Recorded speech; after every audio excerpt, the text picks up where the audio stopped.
Hi everyone. Before you drift off, let me know in the comments where you're listening from. If you're enjoying the stories, don't forget to like and subscribe. Now let's relax and jump into tonight's case.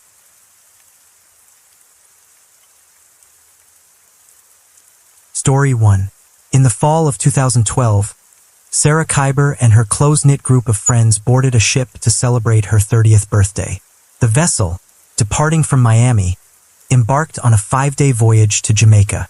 The Carnival Destiny was a behemoth, 270 meters long, 12 decks high, brimming with amenities, and capable of hosting 2,700 passengers and over 1,000 crew members. One night, Sarah and her friends were drawn to the neon glow and lively buzz of the ship's bar. There, a warm bartender welcomed them, touting the bar's signature cocktail. After one too many drinks, the group stumbled back to their cabins on Deck 7, woozy and unsteady. Around 3 a.m., Sarah's head spun. She felt queasy and stepped onto the balcony for fresh air. As she approached the railing, Sarah lost her footing. Her hand slipped from the guardrail, and she tumbled over, plummeting 100 feet. By sheer luck, she didn't plunge straight into the sea, but crashed onto a lifeboat on Deck 5. Yet her reprieve was fleeting. Seconds later, she slid off and plunged into the icy waters below. The brutal impact snapped Sarah out of her haze. The buzz of alcohol vanished, replaced by searing pain and raw terror. She found herself adrift in boundless ocean, surrounded by darkness, the ship's lights fading into the distance. She screamed for help, but the roar of the engines drowned her feeble cries. In that moment, Sarah felt her own fragility against the immensity of the sea. As the cruise ship melted into the night, Sarah was left stranded. No life preserver, no lifeline, just her against the cold, fathomless depths that seemed eager to swallow her last shred of hope. Yet her survival instinct kicked in, pushing past the panic.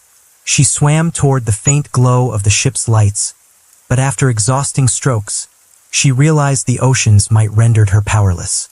After a moment's reflection, Sarah chose to conserve energy and wait for rescue. Salt water lashed her face as she bobbed helplessly. Each gasping breath brought seawater flooding her mouth and nose, triggering choking fits and a stabbing ache in her chest. Fear enveloped her. She felt her strength waning.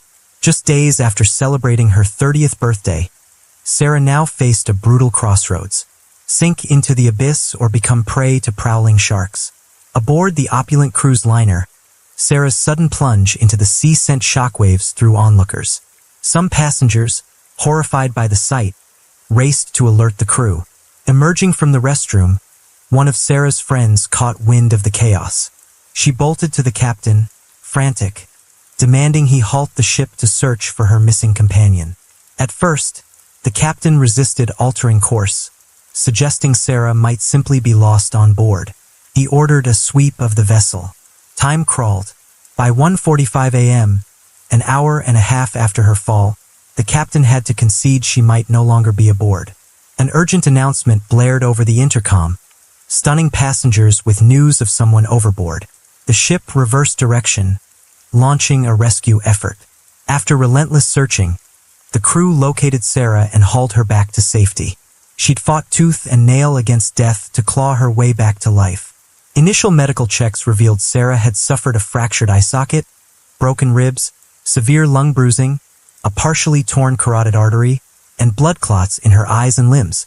With the ship's medical facilities limited, Sarah was airlifted to a Miami hospital upon docking, where she received intensive care for 7 days. Fueled by sheer willpower and the dedicated attention of doctors, she pulled through the critical phase. After 3 weeks of treatment, Sarah was discharged to return home. This incident wasn't just a stirring tale of survival. It sounded an alarm about safety on cruise ships.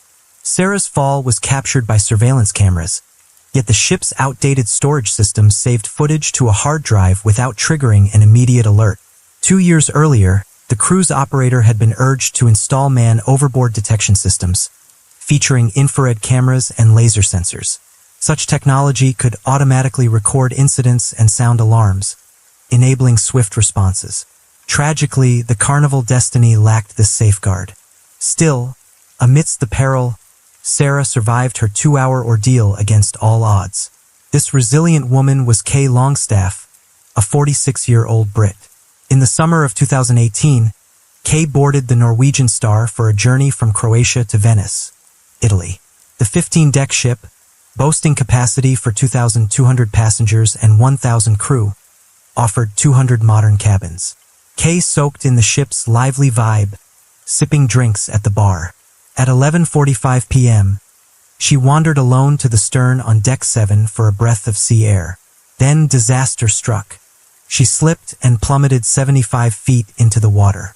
Hitting the surface, Kay summoned astonishing grit. From initial terror, she steadied herself, staying lucid by singing, talking aloud, and even practicing yoga in the waves. Meanwhile, the ship didn't notice her absence at first. Only when her boyfriend reported her missing did the crew review footage, confirming she'd gone overboard. They calculated her likely fall time and location. At 2:17 a.m., 2.5 hours after her plunge, the search began. As hours dragged on without a trace, Kay's family teetered on despair, fearing she'd vanished beneath the sea forever. Croatian police deployed a patrol boat and helicopter to scour the area. As the search widened, a miracle unfolded. At 9:40 a.m., 10 hours after her fall, crew on the patrol boat spotted her, drifting 800 meters from the estimated site. Without hesitation, a rescuer leapt into the water, pulling an utterly exhausted Kay aboard. She was rushed to a hospital for evaluation. Miraculously, though drained, Kay's body bore no grave injuries. Fresh from rescue, she voiced deep gratitude to her saviors. Without fresh water, food, or a life vest, Kay had defied fate for 10 grueling hours. Experts analyzed her case. They noted the sea's average temperature that day above 68 degrees helped stave off hypothermia. Kay's above-average body fat aided her buoyancy. Calm weather, with light winds and gentle seas, further tilted the odds in her favor. Upon learning of Kay's fall, the cruise ship scrapped its itinerary, racing back to the incident site. This detour delayed its original arrival, costing the operator at least 100,000 yen direct losses. As for why Kay fell, many doubted it was a mere accident. A fellow passenger witnessed her in a heated row with her boyfriend, losing control before leaping overboard. Reports also claimed Kay left her backpack and passport on deck, shedding most of her clothes beforehand. Hints of premeditation. Kay's father revealed in anguish that her mother died of cancer when Kay was a teen. Since then, she'd battled depression. Misfortune piled on. Before the incident, Kay faced mounting struggles in love and work, cornering her life into a dead end. Could these crushing pressures have driven her to jump in a fleeting impulse? Though the case stirred public outcry, detailed findings from the investigation remained undisclosed. One fact stood firm. Kay fell from the ship and, against all odds, survived. Curiously, while Kay vividly recalled her descent, another similar case left its victim with no memory of the ordeal. On November 23, 22, James Michael Grimes, a spirited 28-year-old, set off with over a dozen family members and friends to explore the Caribbean aboard the luxurious Carnival Valor. The 5-day voyage from New Orleans to Cozumel, Mexico, promised an unforgettable holiday filled with relaxation and endless fun. The Carnival Valor was a towering vessel, 290 meters long, 13 decks high, with room for 3,000 passengers and nearly 200 crew. It boasted top-tier amenities, including a 4-story, 213-foot waterslide, alongside a lineup of dazzling art performances and entertainment options. Stepping aboard, James and his loved ones couldn't contain their excitement. At around 8:15 p.m., the family gathered in an upscale onboard restaurant for a lavish dinner. Surrounded by a feast of tempting dishes, James felt a surge of joy and anticipation. After the meal, they headed to the entertainment zone, where an air guitar competition was underway. A quirky contest where participants mimicked playing guitar with flamboyant moves to win over the judges. No strings required. James planned to just watch, armed with a bit of guitar know-how. But spurred by his family's enthusiastic cheers, he took the stage. Under the blazing lights, he earned roaring applause from the crowd. His stellar performance clinched the top prize, netting his family free drinks from the ship's bar. Elated, James toasted the victory amid relentless cheers and clapping. By 11 p.m., the group returned to their Deck 6 cabins. James told his sister he needed the restroom, then staggered out of sight. When he came to, terror gripped him. He was adrift in the open sea, enveloped by darkness, with only the sound of waves crashing around him. The cruise ship had vanished from view. James had no memory of falling from Deck 6. Glancing at his watch under the faint moonlight, he saw it was midnight. Never had he imagined his eagerly awaited Thanksgiving getaway would thrust him into such peril. Salt water stung his face as the cold seeped into his bones. His left ear flooded, leaving him deaf on one side. To save energy, James shed his clothes.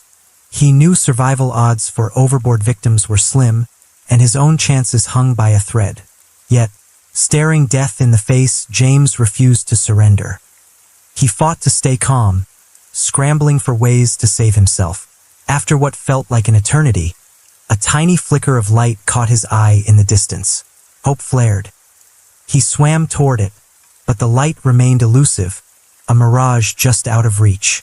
Time wore on. By 3 a.m., James had battled the sea for 3 hours. He muttered to himself, "You've got this. You're a damn good swimmer." Then disaster struck. He drifted into a massive swarm of jellyfish. Their stinging tentacles unleashed venom, searing his skin. The agony nearly broke him, but with steely resolve, James brushed off the clinging creatures, gritting his teeth through the pain. At last, dawn broke at 6 a.m., banishing the night's shroud. Spotting light ahead, he swam again, though towering waves and fierce winds shoved him back. When the wind eased, the light vanished. The relentless sea sapped his strength and will. By 10:15 a.m., teetering on despair, his daughter's face flashed in his mind. James began to pray, pleading for a miracle. If none came, he hoped his soul might ascend to heaven, reuniting with his family in another realm. By 1 p.m., James had been submerged in the sea for 13 hours. Suddenly, he sensed something approaching. A massive creature emerged nearby. Its silhouette screamed shark, with a dorsal fin slicing the water and jagged teeth glinting. Panic seized him. James screamed, thrashing water at the beast to fend it off. By some stroke of luck, it showed no interest, circling a few times before vanishing into the depths. Realizing battling the waves only drained him further, James shifted tactics, letting the current carry him. It offered fleeting relief, but hunger and exhaustion gnawed relentlessly. His throat burned, his tongue swelled. Desperate, James risked sipping seawater. The briny, fishy taste roiled his stomach, forcing him to spit it out. Then, a bamboo-like object drifted into view. He grabbed it, gnawing eagerly. Though it held little moisture, the trickle was a lifeline, soothing his parched throat. Every second prior had stretched like centuries. But now, James seized a sliver of recovery. At 3 p.m., after endless hours of fear and despair, exhilaration surged as a colossal cruise ship loomed on the horizon. Heart-pounding, he waved frantically and shouted for help. But his hope shattered. The behemoth showed no sign of slowing, gliding silently away until it vanished. Tears of anguish streamed down his face. As the sun dipped, darkness cloaked the sea once more. His body trembled uncontrollably. James knew if the water chilled further, his depleted state wouldn't survive the night. His skin blistered and swelled from prolonged exposure. Meanwhile, aboard the ship, his family hadn't noticed his absence. They assumed he was sleeping in his cabin. Not until noon the next day did his sister realize James had been missing for over 10 hours. After a fruitless search, unease gripped her. She alerted the crew. Rescue teams launched a sweep across 16 square nautical miles in the Gulf of Mexico, a region teeming with predatory sea life. James' odds of survival seemed razor-thin, yet a miracle broke through. At 8 p.m., after 20 grueling hours adrift, a rescue vessel spotted him. its infrared cameras and piercing floodlights locking onto his position. In the water, James hovered on the edge of consciousness.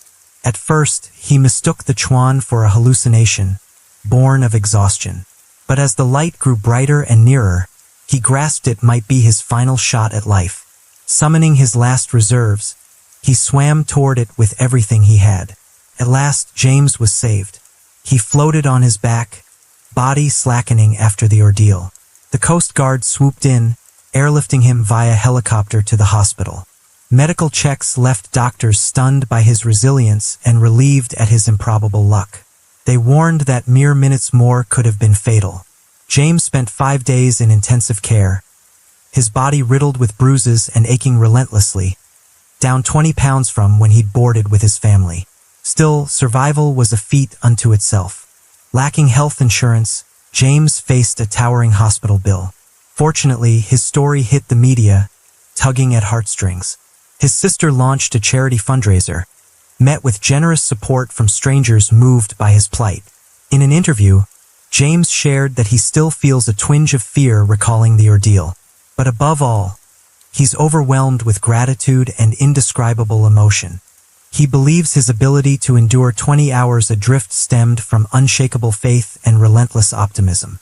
Throughout that time, the face of his 9-year-old daughter kept flashing in his mind. At 28, James couldn't bear the thought of leaving his family forever. That love and longing became the fiercest fuel driving his survival. In his grueling battle with the sea, James didn't just test his physical limits. He fought isolation with buoyant spirit. He swam through jellyfish swarms, marveled at a breathtaking sunrise over the ocean, and even tried composing music to stay alert. In the final 15 minutes awaiting rescue, he didn't dwell on exhaustion but told himself, "You floated for nearly 20 hours. What's 15 more minutes?" It was as if fate had scripted a miraculous twist for him. Back home from the hospital, James found a scrap of paper in his luggage scribbled with, "Life is like a beach. Enjoy the waves." When the media asked if he'd brave a cruise again after such a harrowing scare, James didn't hesitate to say yes. He believes if God spared him, there's still a purpose he's meant to fulfill, perhaps a mark to leave on the world. That said, he candidly admitted that for the near future, he had struggled to muster the nerve to approach any ship's railing. Regarding James's fall, the cruise company issued a statement asserting that all public areas of the ship featured legally compliant safety railings designed to prevent overboard incidents. They noted such accidents typically occur only if someone intentionally climbs over. Since James himself couldn't recall that night's events, the company declined to speculate further on the cause. The ocean is a realm of beauty laced with danger. Whether Sarah, Kay, or James, each showcased extraordinary self-rescue and steely resolve after plunging into the sea. Reflecting on these three tales brings us back to our opening question. If you fell from a cruise ship, could you survive? The answer is yes, but survival hinges on variables: health, swimming skill, water temperature, location, and surroundings. Unofficial stats from a cruise consultancy estimate about NSEA people fall overboard annually with a survival rate below 30%. So the best advice for cruising remains: stay vigilant and don't let yourself fall.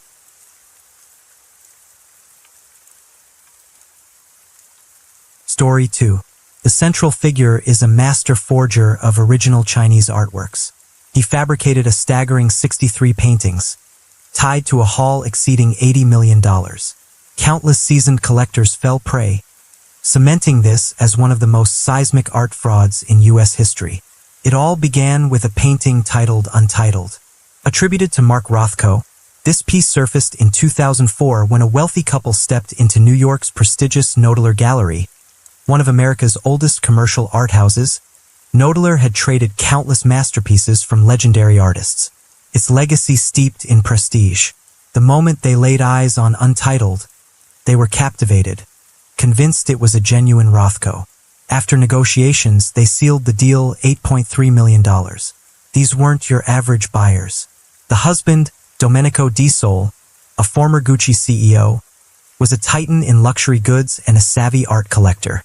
At first, the transaction sailed smoothly.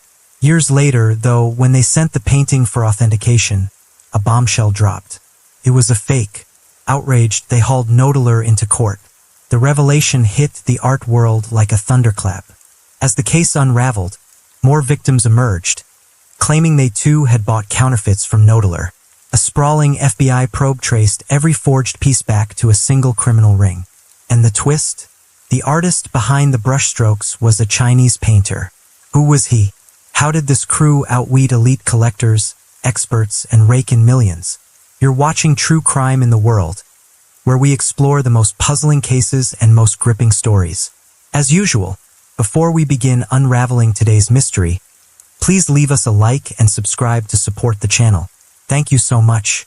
On a May Day in 1989, near Washington Square in New York, a couple strolled leisurely. Passing a street portrait stall, they were drawn to an artist's deft strokes, vivid sketches capturing a subject's essence in mere moments. They lingered, mesmerized, reluctant to move on. Finally, they approached, offering him a job at their studio with a generous paycheck. That artist was Pei-Xin Qian. Driven by a passion for painting and big dreams, this lone artist had arrived in America, chasing a career on foreign soil. Reality, though, was brutal. Soon after landing, his savings evaporated, leaving even basic needs a struggle. With no options, he turned to street sketching, scraping by on meager tips. Some nights, hungry for extra cash, he'd toil past midnight before packing up. So when the couple dangled a hefty wage, Pei-Xin Qian nodded without hesitation. A steady gig beat scraping by on the pavement any day. After a chat, before parting, they handed him a business card. Etched on it, Glafra Rosales. This woman, a Mexican art dealer, ran a studio with her boyfriend, Bergentinos Diaz, a Spaniard. Their operation had a catch. They didn't peddle originals. They specialized in fakes, mimicking famous masterpieces. Though not authentic, these works still lured buyers eager to pay. From there, Pei-Xin Qian dove into copying iconic artworks at their studio. Each finished piece netted him 500 to 800, a fortune compared to the pennies he'd scraped on the streets. He knew replicating masters wasn't noble work, but survival and supporting his family trumped pride. What he couldn't foresee was that he'd evolve into a forgery virtuoso, outfoxing countless art experts. His name etched in history as a brilliant con. Pei-Xin Qian was born in 1939 in Zhoushan, Zhejiang Province, China.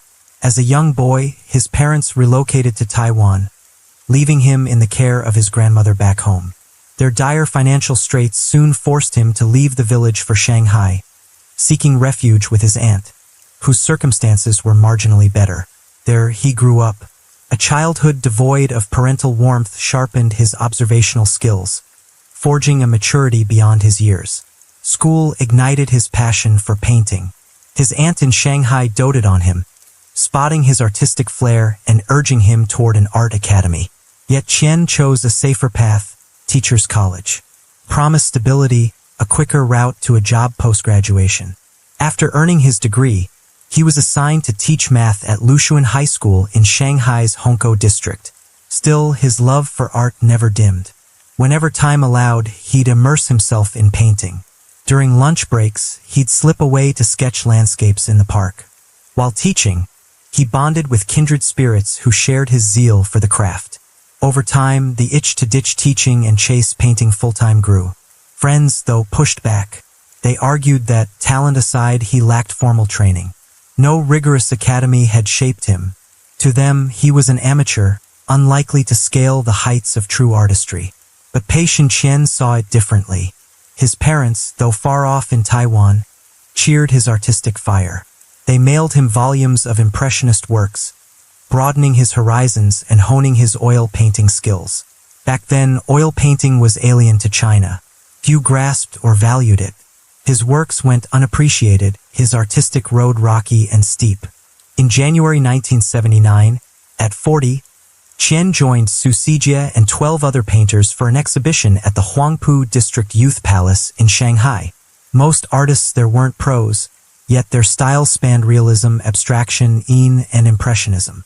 At the time, it sent ripples through China's art scene. Post-cultural revolution, the country's creative pulse was stifled. rigid. This show shattered that mold. The first non-official modern art exhibit since the upheaval. A playground for free spirits to flaunt their flair. The press dubbed it a bold revolution, later christened the exhibition of 12 painters. It thrust Qian into Shanghai's art spotlight. The 1980s saw a wave of study abroad fever sweep China. Countless dreamers brimming with ambition sought fortunes in the West. Qian was no exception. He believed his talent could carve a career overseas. In 1981, at 42, he stumbled on a chance to study in America. After wrestling with the choice, he quit teaching, left his homeland, and set off solo. Before departing, he urged his wife and kids to wait patiently. Once he struck gold, he'd bring them over. Qian applied to the Art Students League of New York. Admission was lenient then, student visas straightforward. With $1,000 in his pocket, he landed in the U.S., dreams of a bright future ablaze. But reality bit hard. His paintings found no takers, no foothold in New York's art world. Soon, his cash dwindled. Desperate, he washed dishes in restaurants to scrape by. Once a respected high school teacher back home, he now toiled in exile, his life scraping bottom. 8 years in America yielded no triumphs, just street sketching to survive. Then came that couple, and fate's gears began to turn. After months in the studio, patient Qian began to save up a modest sum. He hired a lawyer to secure green cards for his wife and kids, hoping to reunite in the U.S. The lawyer turned out to be a crook, pocketing the cash and vanishing. Luck, though, was on his side. U.S. immigration policies had softened, allowing him to legalize his status. Soon after, his wife and daughter joined him, ending years of separation. Life steadied. They bought a small house in Queens, New York, a turning point. Qian's innate painting talent shone. His copies of masterpieces sold briskly. Restaurants and shops eagerly paid hundreds, even thousands of dollars to hang his works as decor. Seeing the rising sales, Glafra Rosales, the studio's mistress, spotted his untapped potential. She posed a question. Can you not just copy but create something entirely new in the style of famous masters? If you can, I'll pay you far more. Temptation tugged at him. That moment marked his first step onto the path of a master art forger. In truth, Glafra had long nursed a daring scheme. Craft flawless fakes and peddle them as authentic treasures for top dollar. She zeroed in on Mark Rothko, a titan of abstract expressionism. Rothko epitomized color field painting, known for vast, pure-hued rectangles side by side, blocks of color seeming to float on canvas, evoking raw emotion and spiritual depth. That style handed Qian an edge. Abstract works lacked the sharp details of realism that might betray a fake.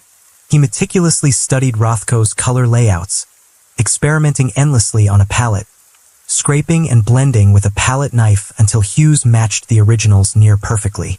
A single misstep in tone could tip off a keen-eyed expert. Only when the shades locked in did he paint. Unlike typical artists, he didn't brush stroke by stroke. Mimicking Rothko, he wielded wide brushes or knives, sweeping thin color layers across the canvas. Each layer dried slightly before the next, building depth and a natural bleed. The edges demanded precision. Rothko's weren't crisp, but softly blurred, a subtle fade requiring deftness and patience. After painstaking steps, a counterfeit Untitled emerged. But to pass as a vintage masterpiece, it needed time's imprint. Qian sun-bleached it for a faded patina, sanded the canvas corners for wear, and dusted the back with grime to age it. This elaborate fakery birthed a masterwork, seemingly weathered by decades. Still, selling such pieces from Glafra's modest studio wouldn't fetch millions. Enter and Friedman, Knoedler Gallery's director. Glafra, seasoned in the art world, had cultivated connections over years. Through middlemen, she linked up with Friedman. Knoedler stood as one of America's oldest galleries, its stellar reputation a magnet for top-tier art collectors. Its clientele included storied dynasties like the Morgans and Rockefellers, tied to the gallery across generations. A titan in the art world, every piece Knoedler sold carried the stamp of expert approval, its prestige unshakable. That's why Glafra targeted it. She arrived at Friedman's doorstep with the meticulously forged Untitled, claiming it was a Mark Rothko original. Technically and stylistically, it mirrored Rothko's handiwork, but it had never surfaced on the market. No records documented it. This was Friedman's first encounter with the piece. By trade standards, provenance was critical. Glafra, though, was ready. Glafra explained that the painting had been acquired from a private collector, though a confidentiality agreement barred her from revealing their identity. The only tidbit she offered was that its original owner was a wealthy European businessman forced by war to flee to Mexico, then later settling in New York. During that time, she claimed, he'd purchased several works from a man named Alfonso A. Osorio. Alfonso A. Osorio was indeed real, a well-known figure who lived on Long Island and had dealt with numerous galleries. According to Glafra's tale, this mysterious businessman had scooped up a batch of paintings from Osorio, who had little taste for abstracts. After his death, the collection passed to his son, who shared that indifference, relegating it to a basement for years. Decades later, finding the stash cumbersome, the son sold it off cheap, allowing Glafra to stumble onto a trove of priceless art. Of course, this was pure fabrication, a cunning yarn spun by Glafra with surgical precision. She dodged any details that might unravel her ruse, withheld the collector's name, and wove in Osorio's verifiable existence to bolster her credibility. And Friedman bought it hook, line, and sinker. She snapped up Untitled, then sent it to experts for scrutiny. Not a single flaw emerged. They unanimously declared it a Mark Rothko original, some even heaping praise on its brilliance. That trust forged a long-term partnership between Friedman and Glafra, birthing a seamless chain of counterfeit deals. Soon after, Untitled landed with Domenico Di Sole and his wife for $8.3 million. By 2000, abstract art was riding a tidal wave of demand. Market prices had soared tenfold, especially for works by Jackson Pollock, a titan of abstract expressionism. Pollock was famed for his drip painting technique, laying canvases flat on the ground. He dipped sticks or brushes into paint, letting it fall freely onto the surface. The result? Wild, interwoven shapes with a fluid, chaotic grace delivered a striking visual jolt unlike anything else. Pollock died in 1956, his genius overlooked until posthumous acclaim took hold. With no definitive tally of his output, his works were a forger's dream, nearly impossible to disprove. In the years that followed, Knoedler became a pipeline, funneling these fakes to America's upper crust, while Glafra's ambitions ballooned. She pressed Patience Zian to mimic more abstract masters, Robert Motherwell, Barnett Newman, Willem de Kooning, widening their net of deception. In 2007, Glafra delivered Lamentation to Friedman, touting it as a 1953 Robert Motherwell creation. Motherwell, who passed in '91, was a darling of the abstract scene, his works fiercely coveted. Lamentation bore his hallmark, bold, emotive sweeps of color that spoke to the soul. Yet this version carried oddities, shapes slightly skewed, paint layered thicker than usual. Wary, Friedman enlisted Motherwell's widow, a revered art world figure who'd lived with him for 13 years, to authenticate it. She studied it intently, her gaze tracing every nuance, and vouched it was his. In truth, Zian had painted it. His skill had climbed to such dizzying heights that even Motherwell's wife couldn't spot the sham. Though subtle quirks lingered, her endorsement erased all doubt. Lamentation rose as a cornerstone of Knoedler's collection. Yet not everyone was convinced. Several artists who examined Lamentation voiced doubts, pointing out that the signature looked unnatural, almost stencil-like, and certain details clashed with Robert Motherwell's known style. They cautioned Friedman that it might be a fake. She brushed off the warnings, steadfast in her belief in its authenticity. Glafra had assured her the painting came through a man named Herbert, supposedly a close confidant of Motherwell, lending its origins an air of unshakable credibility. In reality, this Herbert had no connection to Motherwell whatsoever. That same year, Glafra instructed Patience Zian to channel Pollock's style for another piece. The resulting work later fetched $17 million from Lagrange, a Lehman Brothers investment bank founder, via Eamon Knoedler. Around then, Zian stumbled onto the truth. His creation had sold for an astronomical sum, dwarfing the modest pay he'd pocketed. To keep him tethered, Glafra promptly hiked his fee, bumping it to $5,000 to $8,000 per painting. By 2009, mounting public pressure forced Friedman to release an appraisal report on Lamentation. The findings were damning.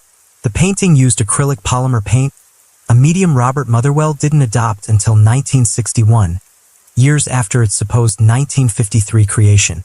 Worse, traces of electric sanding marred the canvas underside, a telltale sign in authentication. The verdict was clear. It was an outright forgery. When Friedman made the report public, the art world grasped the scandal's gravity. This could be a multi-million-dollar fraud. The FBI caught wind and launched an investigation. They zeroed in on Glafra and her boyfriend, Bergantinos Diaz, both prime suspects. Digging deeper, they unearthed Bergantinos' past.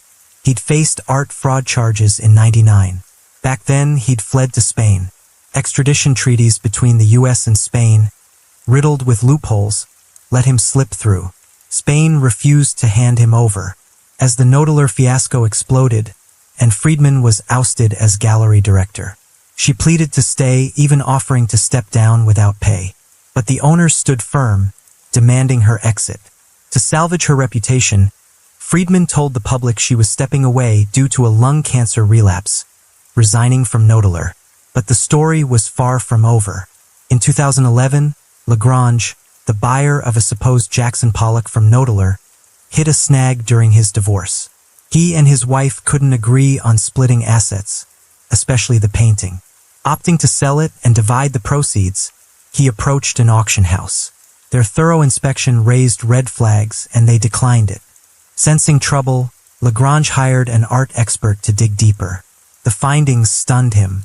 The yellow paint was a type produced only after 1970, long after Pollock's death in 1956. Furious, he reported it to the police and sued Friedman. He branded her a fraud, alleging she'd initially pushed for a settlement, but then suggested he offload the fake to someone else. Ultimately, they settled out of court, with Nodeler refunding his full purchase price. As the scandal broke wide open, more Nodeler clients suspected they'd been duped, including Domenico Di Sole and his wife, buyers of Untitled. They had once thought they had scored a bargain, but the truth stung. They too hauled the gallery to court, and Friedman faced 10 lawsuits in total. 9 settled quietly, but the Di Soles dug in their heels. Nodeler, a century-old institution, saw its sterling reputation crumble and shuttered its doors. In 2013, police nabbed Glafra at Long Island. She confessed that, over a decade plus, she and her boyfriend had funneled over 60 fake paintings into New York galleries, raking in more than $80 million. Yet she clammed up on who crafted the forgeries. Bail was denied. The judge deemed her a flight risk. Under the strain of detention, her resolve cracked, and she named the artist behind the fakes, Patient Chien. Police descended on Chien's Queens, New York home. They found it deserted. Inside, stacks of sketchbooks, paint tubes, and unfinished canvases littered the space. Neighbors described Chien as an art enthusiast, often seen drying paintings in his yard. His family kept to themselves but left warm impressions. Polite, unassuming. Unbeknownst to them, when Glafra was arrested that year, Chien, then 74, had whisked his wife and kids back to Shanghai. He admitted forging the works and signatures of famed artists, but claimed ignorance of their sky-high sales. Glafra had misled him, he said, framing the paintings as gifts for elite gallery clients, not commercial deals. Chien insisted his bank held little cash. He'd earned only per-piece fees, oblivious to their multi-million-dollar tags. Meanwhile, Friedman reeled when Glafra's confession hit. Shocked and devastated, she learned the works she'd championed, her pride as masterpieces, were shams. Glafra had always appeared impeccable, her polished demeanor and smooth talk masking a sophisticated scam. Friedman declared herself a victim, too. The Di Soles wouldn't hear it. They saw her as complicit, deliberately peddling fakes. Now in their 70s, they dealt with countless traitors, but this betrayal was a first. They vowed to see it through to the end. On the legal front, prosecutors initially pegged it as an art fraud case. But the sheer scale, millions in play, a sprawling cast, tangled money trails, made evidence gathering and convictions a slog. To sharpen their attack, they pivoted, charging Glafra with tax evasion instead. Clear proof showed she dodged declaring income from the fake sales, a tighter net to snare her.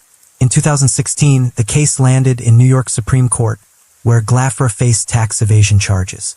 She deflected all blame onto her boyfriend, Bergantinos Diaz, alleging he'd coerced her into peddling the fakes and even resorted to violence. The judge bought her story, deeming her a passive player in the art fraud scheme, with Bergantinos as the true mastermind. In the end, Glafra was sentenced to 9 months of house arrest for tax evasion, wrapping up her criminal trial.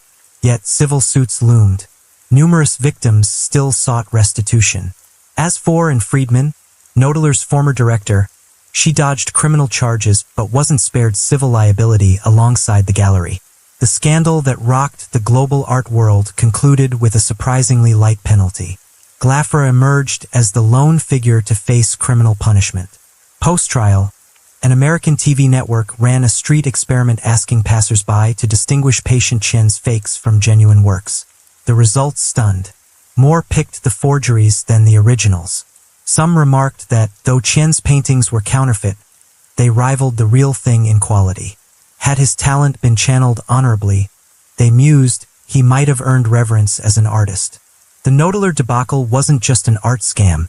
It pried open deeper questions about art's essence, the line between creation and imitation and the murky underbelly of its market. In a world awash with money and motives, how does one stay clear-headed and preserve art's purity? It's a riddle worth pondering.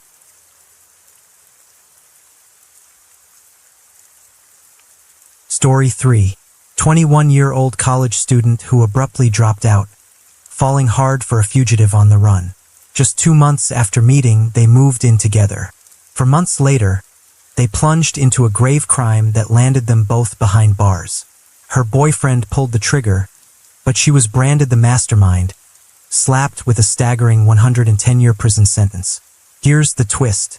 8 years into her term, she staged a daring escape, becoming a nationwide fugitive. Her tale exploded into a media firestorm, debated in every corner. When this woman, dubbed America's craftiest femme fatale, was recaptured, her case took a dramatic turn. Voices rose to protest her conviction, and even the prosecutor from years past admitted her sentence might have been unjust. So what really went down back then? You're watching True Crime in the World, where we explore the most puzzling cases and most gripping stories. As usual, before we begin unraveling today's mystery, please leave us a like and subscribe to support the channel. Thank you so much. Indiana conjures images of a rich past. Its first settlers, ancient Native Americans, staked roots here at the end of the Ice Age, around 8000 BCE. Today, it's a thriving state, 17th in U.S. population, boasting a striking economic surge. The state's capital, Indianapolis, shines with vibrant growth, earning nicknames like Crossroads of America and Racing Capital of the World. Notably, it hosts the Indiana Women's Prison, one of America's first female penitentiaries. 90 kilometers west lies Rockville Correctional Facility, the state's largest women's prison, a key player in the saga we're about to explore. Our protagonist, Sarah Pender, was born in May 1979 in Indiana. Raised in a well-off family, she was the picture of a good, sensible girl to those close to her. In '97, at 18, she graduated from Lawrence Central High School and aced her way into Purdue University, one of the nation's top public institutions. But after a year, grappling with immaturity and buckling under academic and personal pressures, Sarah dropped out. She took a clerical job to make ends meet. Then, in June Dawson, at a concert, she crossed paths with Richard Hull, a bar bouncer and former high school football player. Though far from wealthy, Richard's rugged, muscular frame exuded raw appeal. That strength, that sense of security hooked Sarah instantly.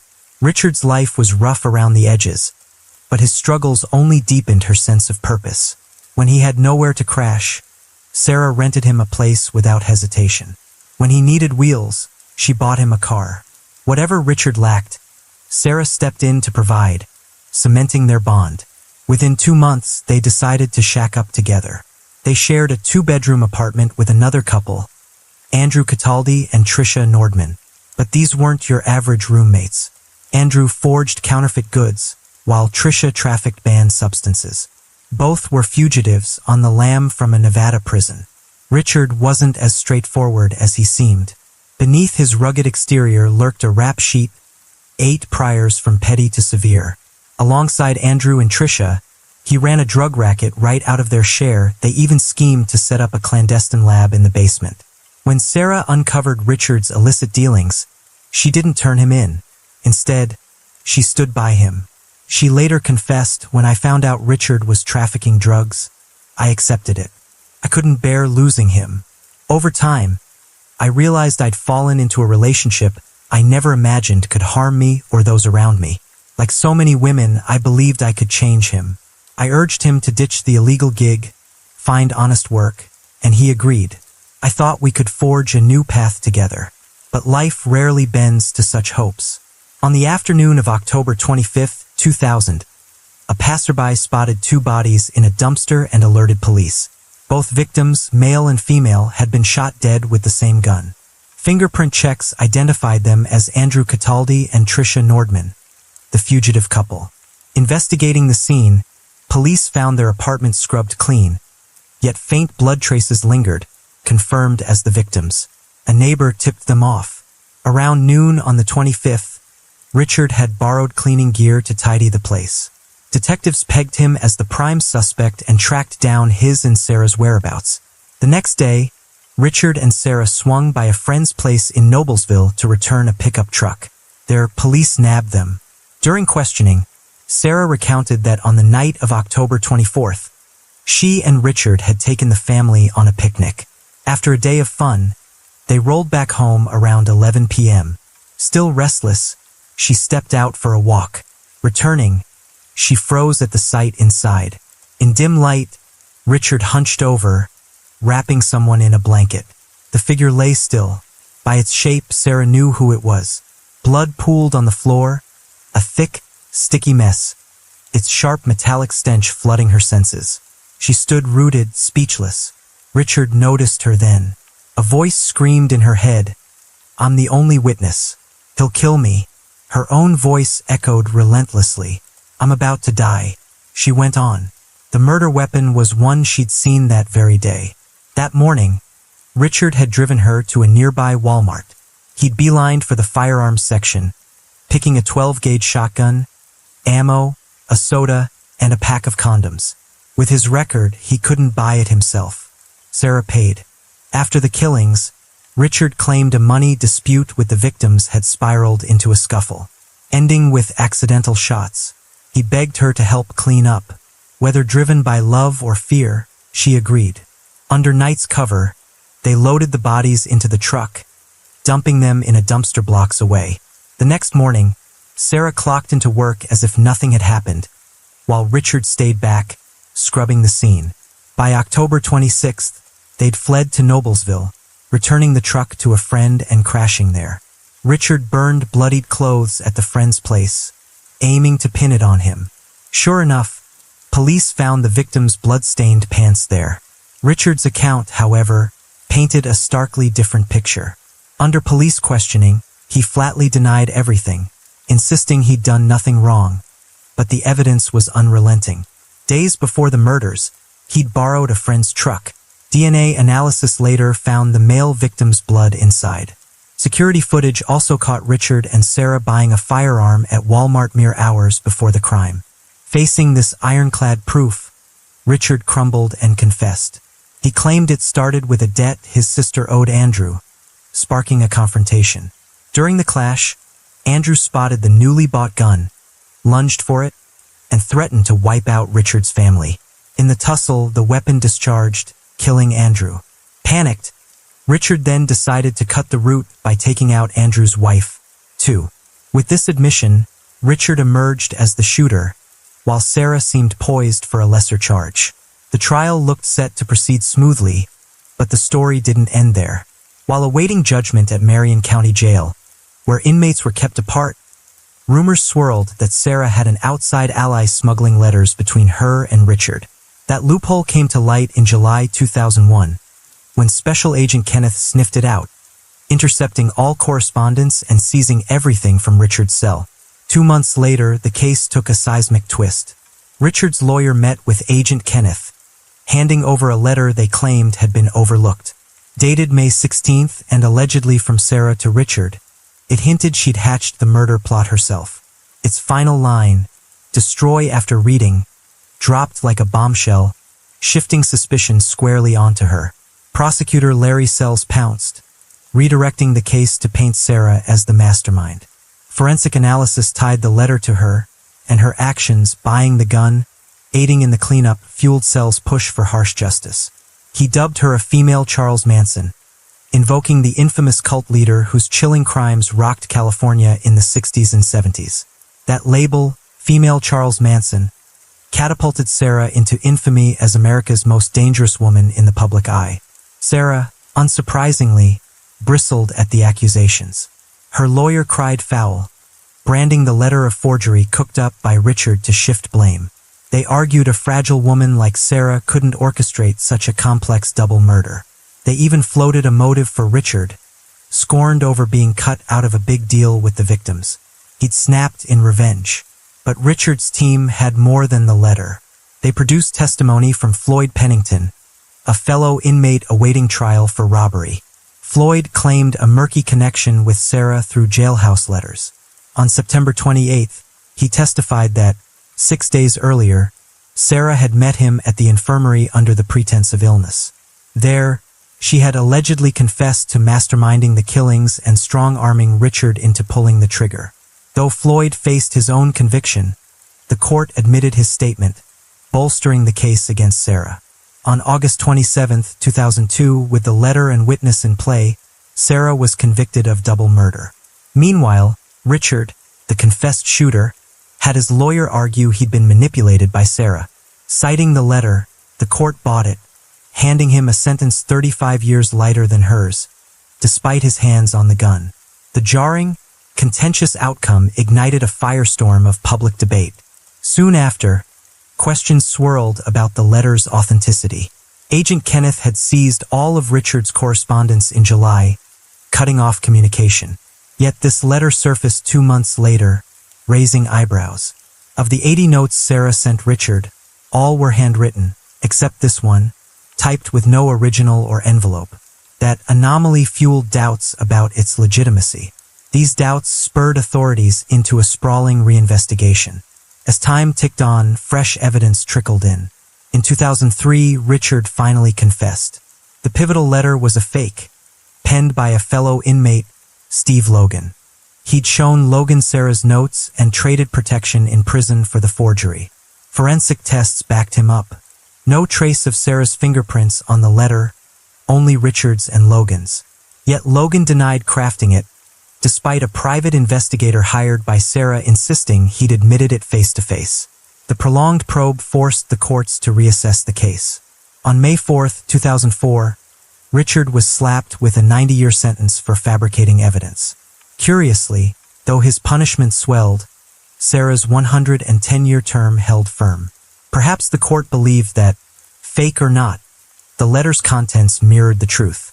In 2008, Special Agent Kenneth, the original case lead, stumbled into a massive scandal.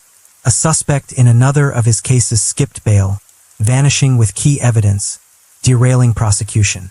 Suspicion zeroed in on Kenneth when ties surfaced to the suspect's niece, an ambiguous link that stank of impropriety.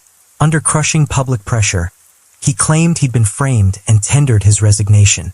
That same year, Sarah jolted the nation with a daring move from behind bars.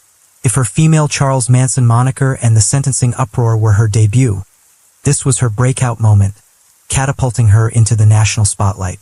Post-conviction, Sarah bounced between Marion County Jail and Rockville Correctional Facility. With a 110-year sentence, freedom in her lifetime was a pipe dream. Still, she maintained her innocence, filing multiple appeals, all shot down. In April 2007, she sought a habeas corpus petition, hoping for a review to lighten her punishment. Over a year later, it too was rejected. By then, Sarah realized she'd exhausted every legal avenue. Justice's door had slammed shut. That's when a bold idea sparked: escape. Breaking out wasn't child's play, though. Sarah knew she lacked specialized skills. Her only edge was her striking looks. She wielded that charm like a weapon, seducing Scott Spittler, a married prison guard. With him, she secured an inside ally. She reached out to friends on the outside, orchestrating a contraband smuggling ring to rake in cash. With her stash growing, she persuaded Scott to aid her breakout. Swayed by emotion and profit, he knew her true aim but didn't resist. On August 4, 2008, Sarah's escape plan sprang into action. She slipped into the prison's exercise area, shed her inmate garb, stashed it in the ceiling, and donned civilian clothes Scott had smuggled in. Then she made her way to the facility's small gas station, waiting for a quiet moment before darting into Scott's waiting car. A guard with 5 years on the job, Scott banked on no one checking his vehicle, and he was right. They cruised out undetected, the prison gates fading behind them. Their next stop, a parking lot where Jamie Long, Sarah's close prison confidant, stood by. Jamie whisked her to Indianapolis, a safe haven to hole up. The breakout unfolded seamlessly. No violence, no elaborate stunts. It wasn't until the evening head count that guards realized Sarah was gone. The prison snapped into lockdown, launching a frantic search, but she'd already vanished hundreds of miles away. Prison brass weren't easily outfoxed. They pulled security footage and combed staff logs. The tapes showed Sarah at the gas station, then disappearing. Of 3 vehicles at the scene, one traced back to Scott. The next day, he was nabbed. In his first interrogation, he cracked, spilling everything. His affair with Sarah, Jamie's role as the getaway will, Scott drew an 8-year sentence. Jamie got 7 for aiding the escape. Sarah, though, remained a phantom, leaving no trail. To snare her, police issued a nationwide manhunt. By September, America's Most Wanted aired a special feature on her case. It sparked a frenzy. Prison breaks were a man's game. A woman pulling it off was nearly unheard of. With the show's reach, Sarah Pender's name blazed into infamy across the U.S. By October, she'd climbed onto the FBI's list of 15 most wanted fugitives. Yet Sarah proved elusive, evading capture for months. That is, until December 20th, when Chicago PD got a tip. She was hiding near their turf. Swiftly mobilizing, they nabbed her in a Northside Chicago apartment. Living as Ashley Thompson, she'd been working at a construction firm. Post-escape, Sarah was hauled back to Indiana Women's Prison under tight watch. From her recapture through January 2014, 1,000 ended at 70 days. She endured solitary confinement, cut off from all contact. During this stretch, the media buzzed relentlessly about her. Her saga inspired books and films. It seemed the story had reached its end until a stunning twist emerged. Prosecutor Sears, who had once convicted her, uncovered a list left by Floyd, Sarah's old prison pal. It named 18 inmates, including Sarah, hinting Floyd would finger anyone for personal gain. After a fresh probe, authorities uncovered that Floyd had a track record of unreliable testimony. Yet, back at Sarah's trial, this list had stayed buried. Had it surfaced then, Floyd's words might have been tossed out, prompting Prosecutor Sears to admit a potential misstep in her case. He conceded that, knowing of the list, he'd never have let Floyd take the stand. Sarah and her lawyer seized this as a lifeline to overturn her conviction, but their bid fell flat. Still, her notoriety fueled endless debate. In a 2013 documentary, a guard branded her one of the slickest manipulators they'd ever seen. In 2018, Sarah was shifted to Rockville Correctional Facility. She's slated for parole in 2054 at age 75. The next year, Steve Logan confessed he'd fabricated evidence to frame her, a revelation that deepened suspicions of a wrongful conviction. Even in retirement, Sears fought to right the wrong. He reached out to Sarah's family, vowing to help free her. Around 20, her sister launched an online campaign, rallying public support for Sarah's exoneration. Georgetown University folded her case into a research project, drawing students eager to restore her justice. In a TV interview, Sarah reflected, "If I'd known, I wouldn't have escaped. I did it because I saw no future ahead. When hope fades, desperation floods in." Asked about her 4 months on the run, she said, "Those were beautiful days for me." Today, Sarah remains at Rockville, but her backers grow louder. A flicker of hope glimmers as flaws in her case come to light. The road ahead is steep, yet with allies championing justice, she might one day reclaim her freedom and the peace she deserves. Her journey from tragedy to a fierce grasp for liberty has inspired many, a stark reminder of resilience and the refusal to surrender.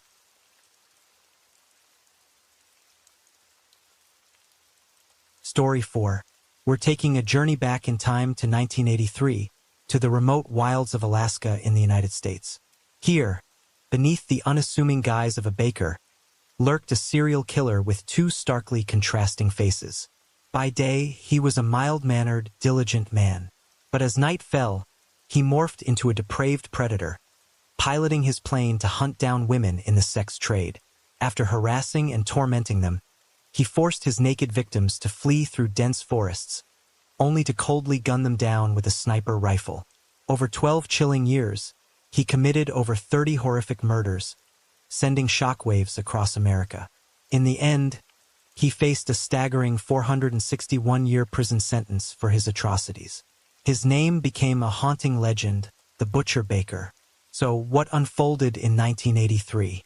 Let's rewind to the 20th century and uncover the dark secrets of this case. When you think of Alaska, many might picture the famed sled dogs, the majestic Alaskan breed. Indeed, this icy frontier is the birthplace of those rugged, long-furred canines. Nestled in the northwest corner of North America, Alaska boasts the largest landmass of any U.S. state. This high latitude cloaks it in snow and ice year-round.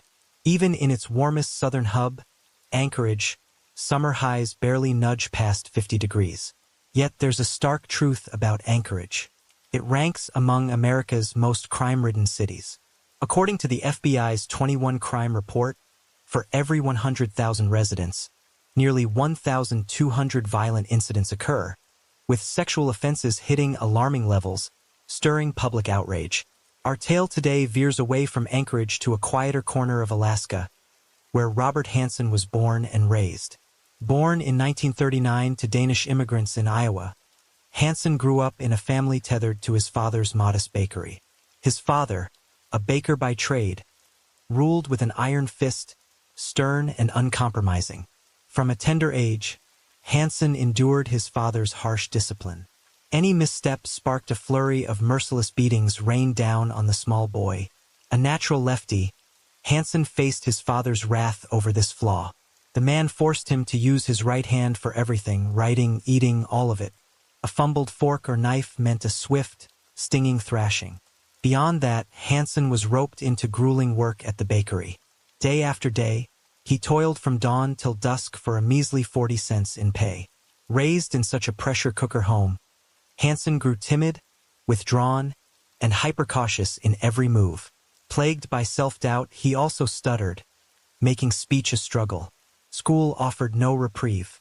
Puberty hit hard. Acne ravaged his face, leaving it scarred and pitted. Coupled with his shy, awkward nature, he became a prime target for bullies.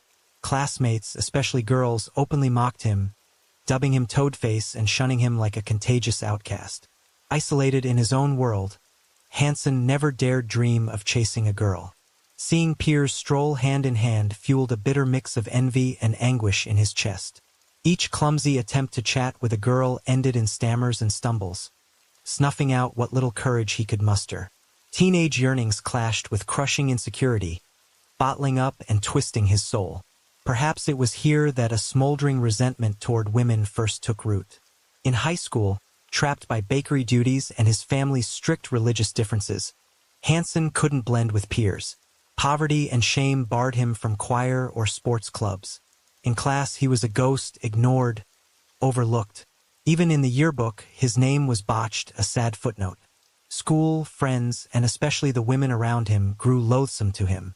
That isolation and psychic wounds drove Hansen to hunting, a solitary escape needing no human ties. He quickly proved a natural, honing his rifle and archery skills with obsessive focus. Over time, his precision paid off, netting him a steady haul of trophies. It's likely that the domineering shadow of his father twisted Hansen's psyche into something warped and dark. Hunting ceased to be just a pastime for pocket change. It morphed into a sick thrill, a way to dominate and control prey, stripping them of any chance to flee. Inside Hansen's mind, a deranged and ruthless revenge plot was slowly taking shape. In 1957, Robert Hansen enlisted in the U.S. Army Reserve, serving a year before his discharge. That same year, lured by a sex worker, he tasted physical pleasure for the first time, an experience that hooked him, sinking its claws deep.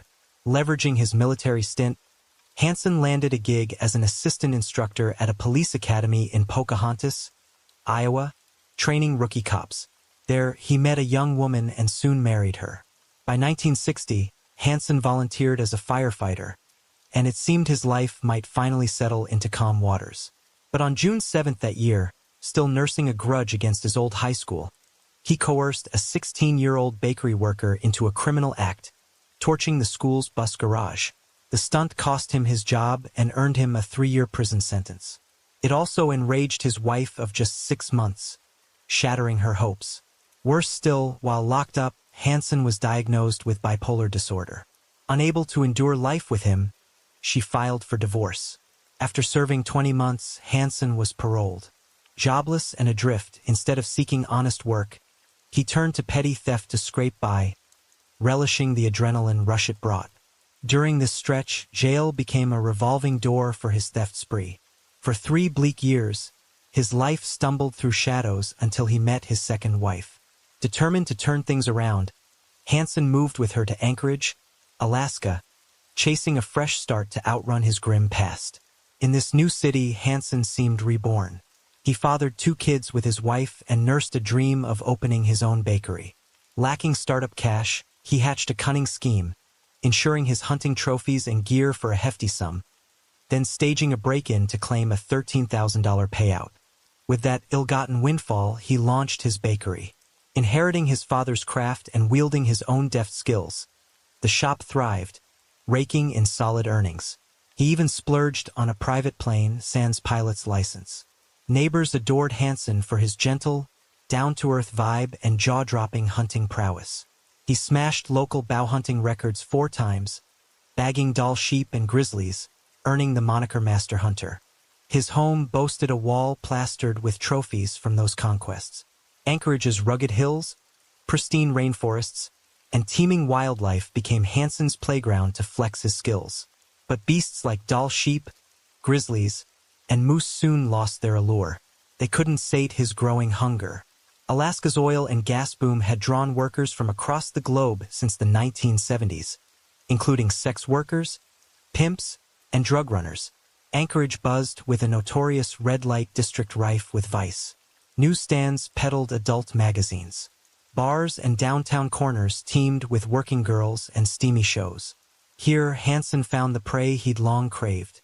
For 3 hunt, he could whisk away a scantily clad, flashy woman unnoticed. Locals barely blinked. Such scenes were routine. No one cared when a sex worker climbed into a man's car and vanished without a trace. On September 12, 1982, 2 off-duty cops hunting along the Nick River came up empty after a long day. As dusk loomed and they prepped to leave, a lone shoe caught their eye on the sandy bank. Seasoned instincts kicked in. Something felt off. Exchanging a glance, they edged closer and reculed. Beneath the sand lay a heavily decomposed body part. Police sprang into action, dispatching an investigative team to the scene at once. A Vietnam War veteran was tasked with overseeing the forensic sweep. After hours of combing the area, they recovered a .23 caliber shell casing, a type favored by high-powered rifles like the M16, Mini 14, or AR-15. Initial findings pointed to a shooting as the cause of death. The preliminary autopsy confirmed the victim was female, her age unclear, dead for over 6 months with 3 gunshot wounds. After more than 2 weeks of digging, police identified her as Sherry Morrow, a 24-year-old stripper from the Wild Cherry Bar. Sherry was last seen on November 17, 1981. Friends recalled a man paying her $300 to pose for photos, a hefty sum for her. But from that moment, she'd vanished without a trace. Sherry's death raised red flags for police. This didn't feel like a lone killing. Over the past 2 years, missing persons reports had spiked, especially among strippers and sex workers. Before her body turned up, these cases had barely blipped on law enforcement's radar. Such women often led freewheeling lives, drifting off only to resurface when it suited them. Now, police linked Sherry's case to 2 eerily similar murders from earlier.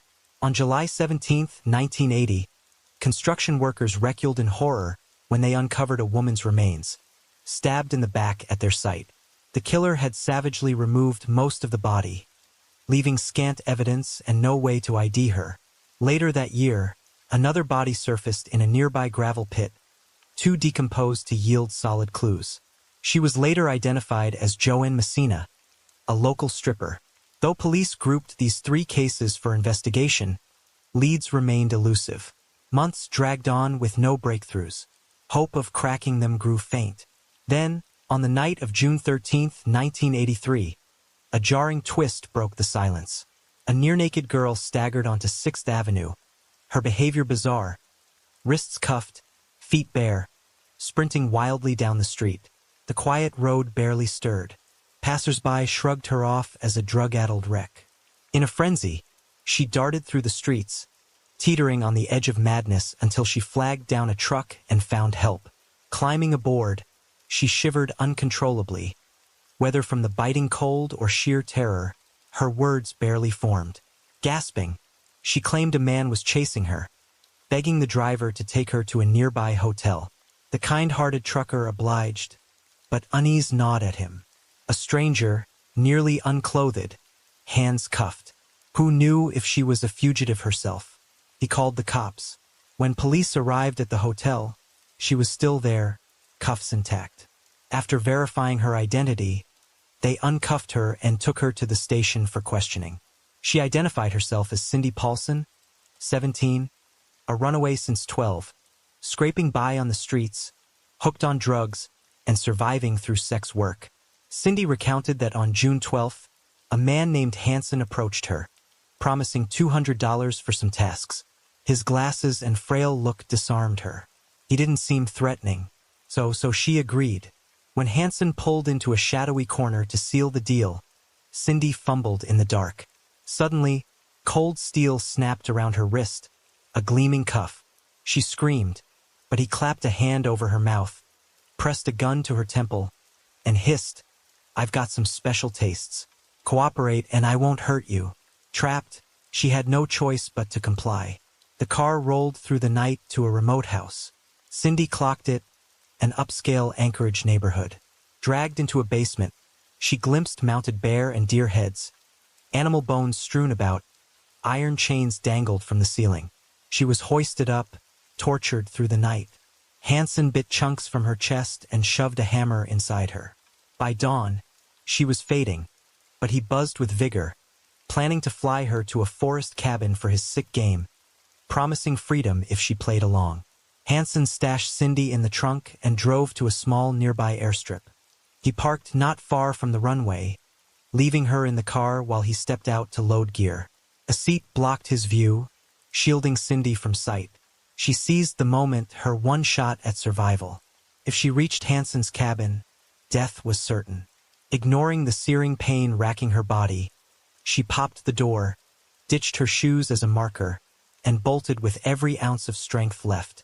After a grueling sprint, nearing collapse, she flagged down a kind-hearted truck driver. Cindy begged police to escort her to the airstrip to ID the plane. They hesitated, suggesting a hospital first. Her injuries needed care, and a killer wouldn't likely leave his plane behind. But her insistence won out, and they relented. At the strip, no plane was in sight, but the car she described sat undisturbed. A quick check revealed it belonged to Robert Hanson of Old Harbor Road, owner of a Piper light aircraft. Police raced to his home, but when Cindy pointed him out, Hansen didn't flinch. He bristled, claiming a past transaction with her, nothing more. Kidnapping? Pure nonsense, he said. She was framing him, he insisted. Over a failed bid for more cash after threats flopped. His friends backed him up, too. From 5 p.m. to 11 p.m. on June 12th, Hansen and two pals had tinkered with plane seats, they said. Then they had crashed at another friend's place till 5 a.m., hauling the seats to the airstrip at dawn. A rock-solid alibi. Through the police grilling, Hansen stayed cool as ice, oozing confidence. To prove his innocence, he even greenlit a search of his home. No warrant needed. The basement matched Cindy's tale, hunting rifles and handguns aplenty, but for a hunting buff like Hansen, legal firearms were par for the course. Her shoes weren't in the car either. A mild-mannered baker versus a drug-using sex worker? Police couldn't rule out her lying. The investigation hit a wall. Then, on September 2nd, 1983, another body surfaced along the Nick riverbank, buried in a shallow grave half decomposed. Autopsy confirmed a .223 caliber bullet. With multiple murders piling up unsolved, Anchorage police felt the heat and called in the FBI. Enter John Douglas, a legendary agent famed for behavioral analysis and cutting-edge crime probes, especially criminal psychology. Reviewing Alaska's string of killings, he swiftly deduced the perp was a skilled hunter targeting sex workers and strippers, transient women whose tangled lives meant vanishings often went unnoticed. Anchorage cops still pegged Hansen as their man. At their urging, John zeroed in. He noted Hansen's slight frame, acne-scarred face, and stutter, clues to a youth mocked for his skin, breeding deep insecurity that drove him to rural isolation. John theorized Hansen's attacks on sex workers were revenge against women. Locals vouched for Hansen's bow-hunting fame. He'd felled a wild sheep with an arrow, dubbed a crack shot. John floated a bold hunch. Bored of deer, bears, and bighorn sheep, Hansen had turned to richer prey, humans. John's profiling hit the mark. He flagged a key trait. Killers like Hansen hoard trophies. If guilty, he'd keep mementos from his kills, akin to animal parts. Suspicion hardened, but how did he nail that airtight alibi? Police molded over and concluded his buddies had lied. They hauled the pair back to the station, threatening charges unless they spilled the truth. Cracking under pressure, both admitted they weren't with Hansen the night Cindy was snatched. Police split into two teams. One nabbed Hansen, the other scoured his home in Plain. This time, they stumbled on a hidden attic stash. Remingtons, a Thompson, a Winchester 12-gauge, and a map marked with 37 dots, eerily matching known burial sites. They also unearthed jewelry and IDs, some tied to murdered women. Crucially, they seized a 2D3 rifle, the same caliber as bullets lodged in multiple victims.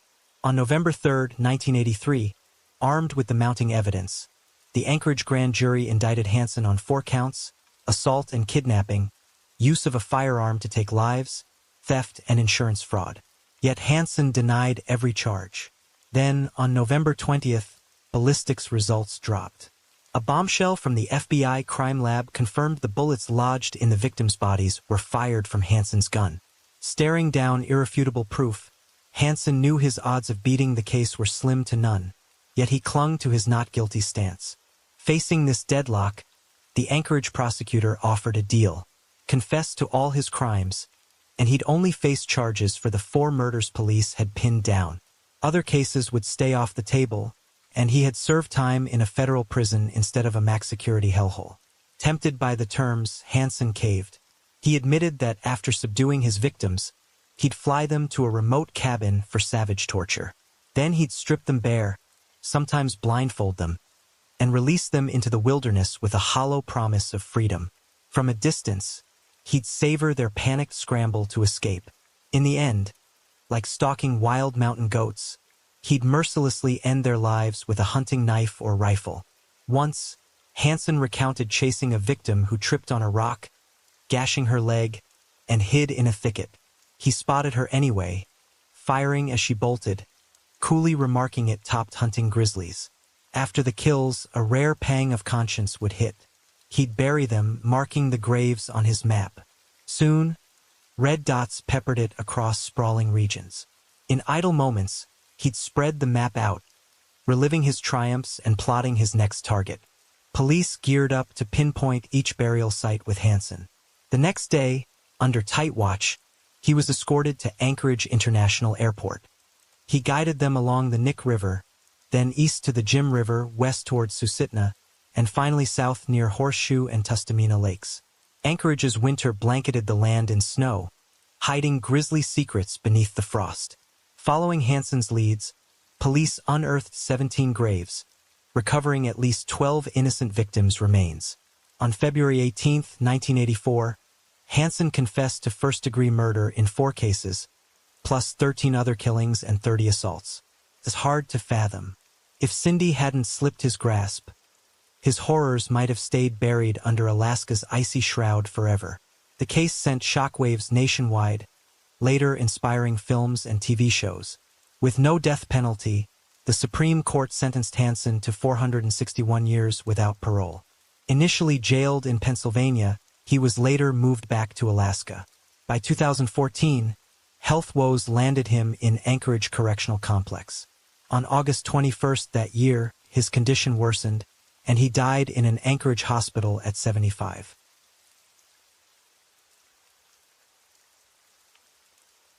Story 5. In the video footage, we see a bustling shopping center suddenly thrown into chaos by a violent riot. A frenzied mob surrounds a lone individual, unleashing a barrage of punches and kicks without mercy. Even a teenage girl, who appears frail at first glance, shows no hesitation, repeatedly chasing after the victim to deliver more blows.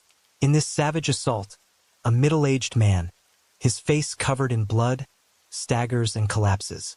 Moments later, he falls lifeless to the ground, blood pooling around him, staining the floor crimson. This case is a tragic incident that once rocked Singapore to its core. A kind-hearted, respected chemist was brutally attacked by a group of 6 men and 1 woman, leading to his untimely death. And among the perpetrators was a stunning social media influencer, a so-called hot girl. Since her arrest, countless netizens have rallied to her defense, demanding her release, propelling the case into the spotlight and sparking intense public debate. The Orchard Towers, also known as Haw Par Tower, stands at 400 Orchard Road in Singapore. Constructed at a cost of 35 million Singapore dollars, it opened its doors in 1975. The grand 1,486 square meter cinema on the 4th floor was once a symbol of luxury in the area, but over time it was replaced by the Top 10 nightclub, and the building's reputation took a darker turn.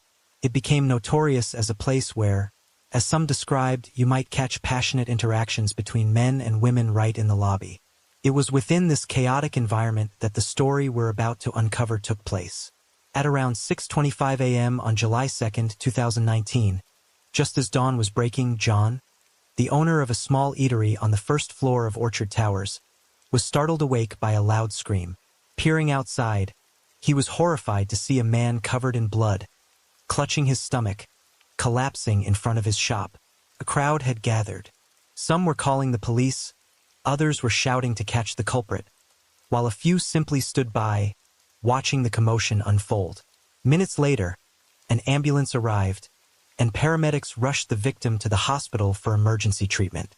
Tragically, their efforts were in vain. By 7:30 a.m., the man had passed away.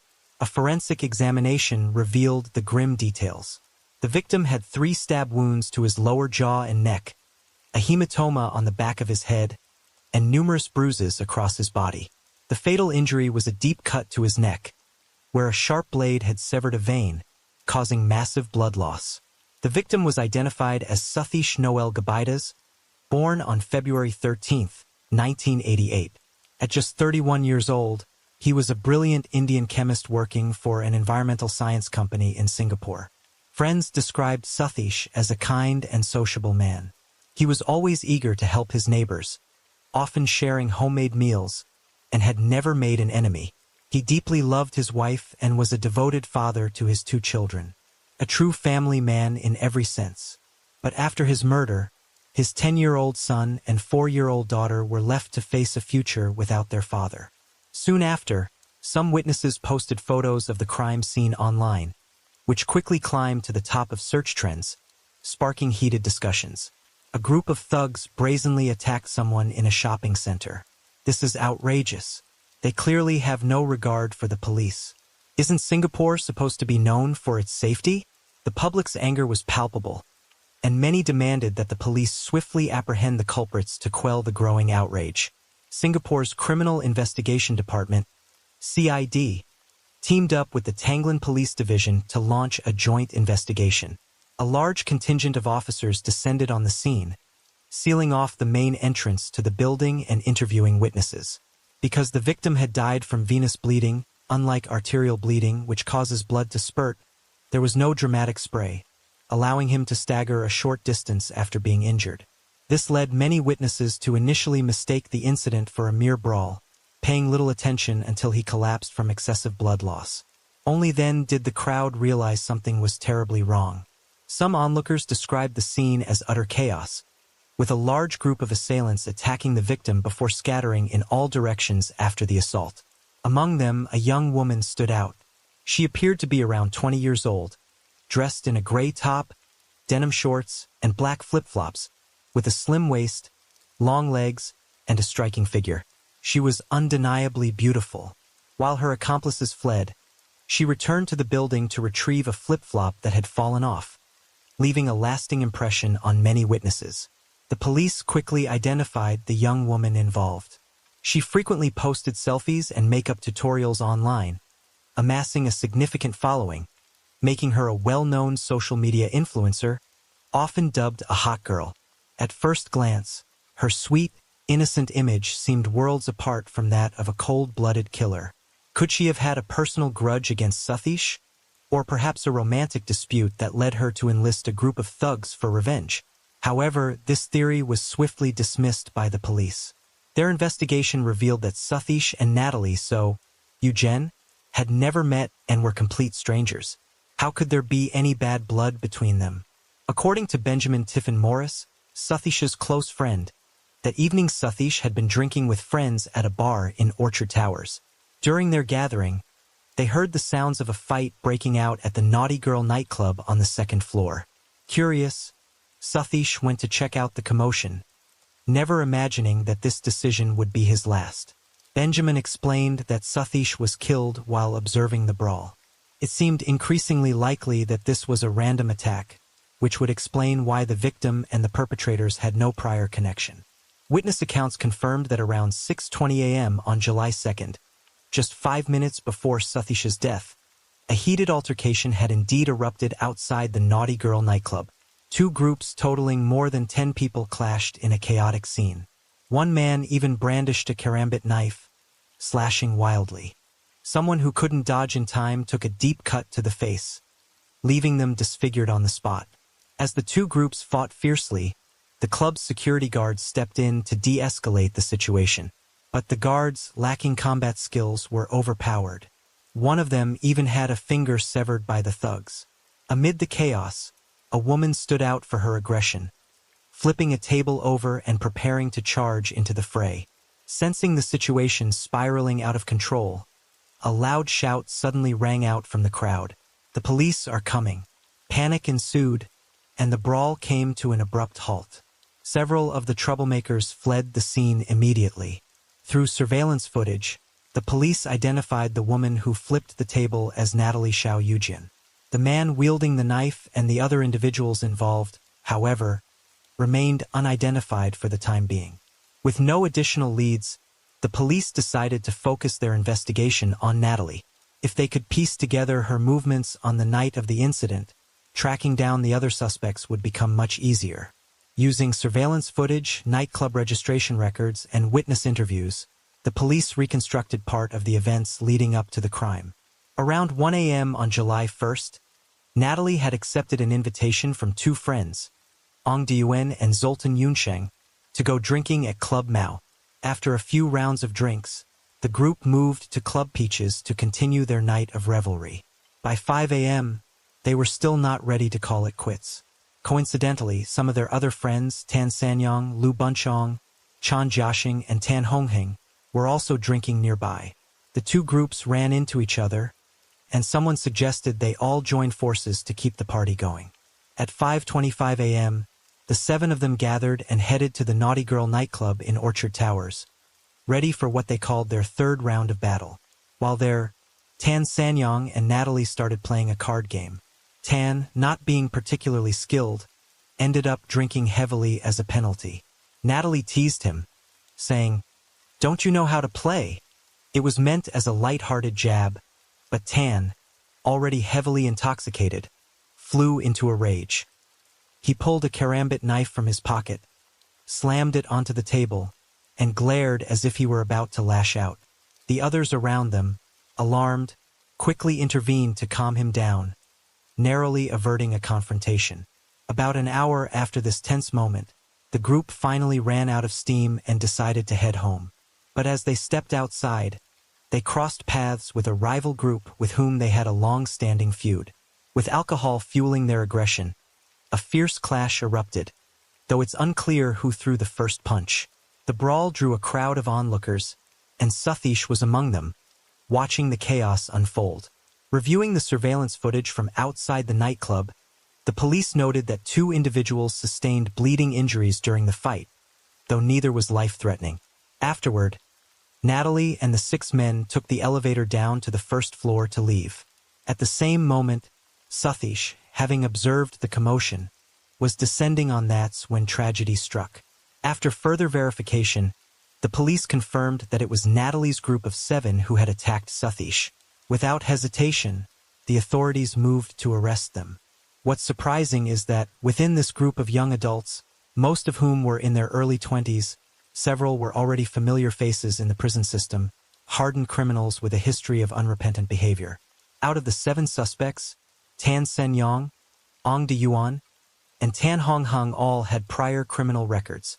Among them, Tan Senyong stood out as the most notorious, the man wielding the karambit knife, with a rap sheet that stretched back years. On November 2, 2015, Tan Senyong was detained for assault at a driving school on Ubi Avenue. On August 23, 2016, he stabbed a man near Compton Lane. On February 23, 2017, he attacked a woman at the entrance to Sentosa Island. Just a month later, on March 22nd, he used a cleaver to injure 2 men in a shopping center. Then, on July 1, 2019, the day before the murder, he assaulted a traffic police officer, kicking over the officer's motorcycle and causing damages amounting to 380 Singapore dollars. On the day of the murder, Tan Senyong had just been released on bail. To put it bluntly, Tan Senyong was an incorrigible violent offender, someone who would lash out at anyone who crossed his path. Ong De-yuan and Tan Hongheng were no saints either. Ong De-yuan had previously been arrested for public disorder and served time for causing grievous harm. Tan Hongheng had a record for assault and illegal possession of weapons. Clearly, past attempts at rehabilitation had failed for both of them. The remaining 4 suspects, while lacking prior convictions, were not entirely clean either. They had been linked to various unlawful activities. This time, however, they had crossed a line they couldn't come back from. After the attack, the 7 suspects fled the scene in a taxi. Tan Senyong headed to an eatery near a subway station and disappeared. Just as the police were planning his arrest, he unexpectedly turned himself in. Lu Bunchong and Tan Hongheng also surrendered after seeing the news. The remaining suspects were apprehended one by one. All 7 were charged with murder, a crime that could carry the death penalty under Singaporean law. Yet, the police still couldn't pinpoint the motive behind the attack, as the 7 suspects and Suthish were complete strangers. It was only after interrogations that the police uncovered a shocking revelation. Suthish may have been the one to provoke the confrontation. After the conflict at the nightclub subsided, around 6:25 a.m., Tan Senyong led the group out of the elevator, heading toward the exit of Orchard Towers. As they stepped outside, Suthish, descending on the escalator to the first floor, happened to cross paths with Ong De-yuan, who was at the back of the group. Suthish recognized one of the members from the group that had just clashed with Tan Sanyang's crew, a friend of his, Being the kind-hearted person he was, Suthish wanted to stand up for his friend. He approached Ong De-yuan and confronted him, demanding, "What's your problem? What are you guys trying to do?" Ong De-yuan, taken aback, thought to himself, "Who are you to talk to me like that?" He shoved Suthish aside, yelling, "Get lost." Suthish, now enraged, pushed back hard, and the two began to fight. Tan Sen-yong, who had just stepped outside, heard the commotion and turned back to assist. Seizing the opportunity, he stabbed Suthish 3 times in the neck with his knife. Moments later, Natalie and Tan Sen-yong joined in, pummeling Suthish in a brutal group assault. Within seconds, Suthish was covered in blood. The group quickly fled the scene. Severely injured, Suthish managed to stagger a few steps toward the entrance before collapsing to the ground. After the attack, Tan Sen-yong went to Lu Bunchong's apartment to clean up, changing out of the blood-soaked white shirt he had worn during the assault. He discarded his shoes and the knife in a nearby dumpster. After the 7 suspects were arrested, the police searched the dumpster for evidence but came up empty-handed. The white shirt had also been disposed of by Lu Bunchong. All 7 suspects were initially charged with murder. However, as the details of the case came to light, the murder charges against Lu Bunchong, Chan Jiaxing, and Tan Hongheng were dropped. They had not participated in the fight and had even tried to intervene to prevent the situation from escalating further. As a result, they were granted bail, with the bail amounts ranging from 15,000 to 20,000 Singapore dollars. On August 29, 2019, the 3 were scheduled to return to court, but only Lu Bunchong and Chan Jiaxing showed up. Tan Hongheng had fled, prompting the police to issue an immediate arrest warrant. Less than a month later, he was apprehended. Bafflingly, during his time on the run, he had attacked another man, a 30-year-old, adding to his list of offenses. The sentencing outcomes for the 3 were as follows. Lu Bunchong was convicted on 2 counts, obstructing justice and associating with an armed individual. Initially, he faced a minimum of 6 months in prison and a fine of 1,000 Singapore dollars. However, his lawyer argued that Lu, a 25-year-old with no history of violence, had merely witnessed a violent incident. The blood-stained shirt was disposed of under pressure from Tan Sen-yong, and Lu now fully recognized his mistake, pleading for leniency. The judge accepted the lawyer's plea, ultimately sentencing Lu to 5 months in prison and a fine of 1,000 Singapore dollars. Chan Jiaxing, due to his full cooperation with the police during the investigation and his attempts to de-escalate the situation, had his charges dropped by the prosecution. However, the prosecution noted that if he reoffended within the next 12 months, he would be brought back to court, and this penalty would be enforced alongside any new charges. Tan Hongheng, with his prior criminal record, compounded by his flight after being released on bail and his subsequent reoffense, was deemed to have acted with egregious behavior. He was sentenced to 4 years and 9 months in prison, along with 12 strokes of the cane.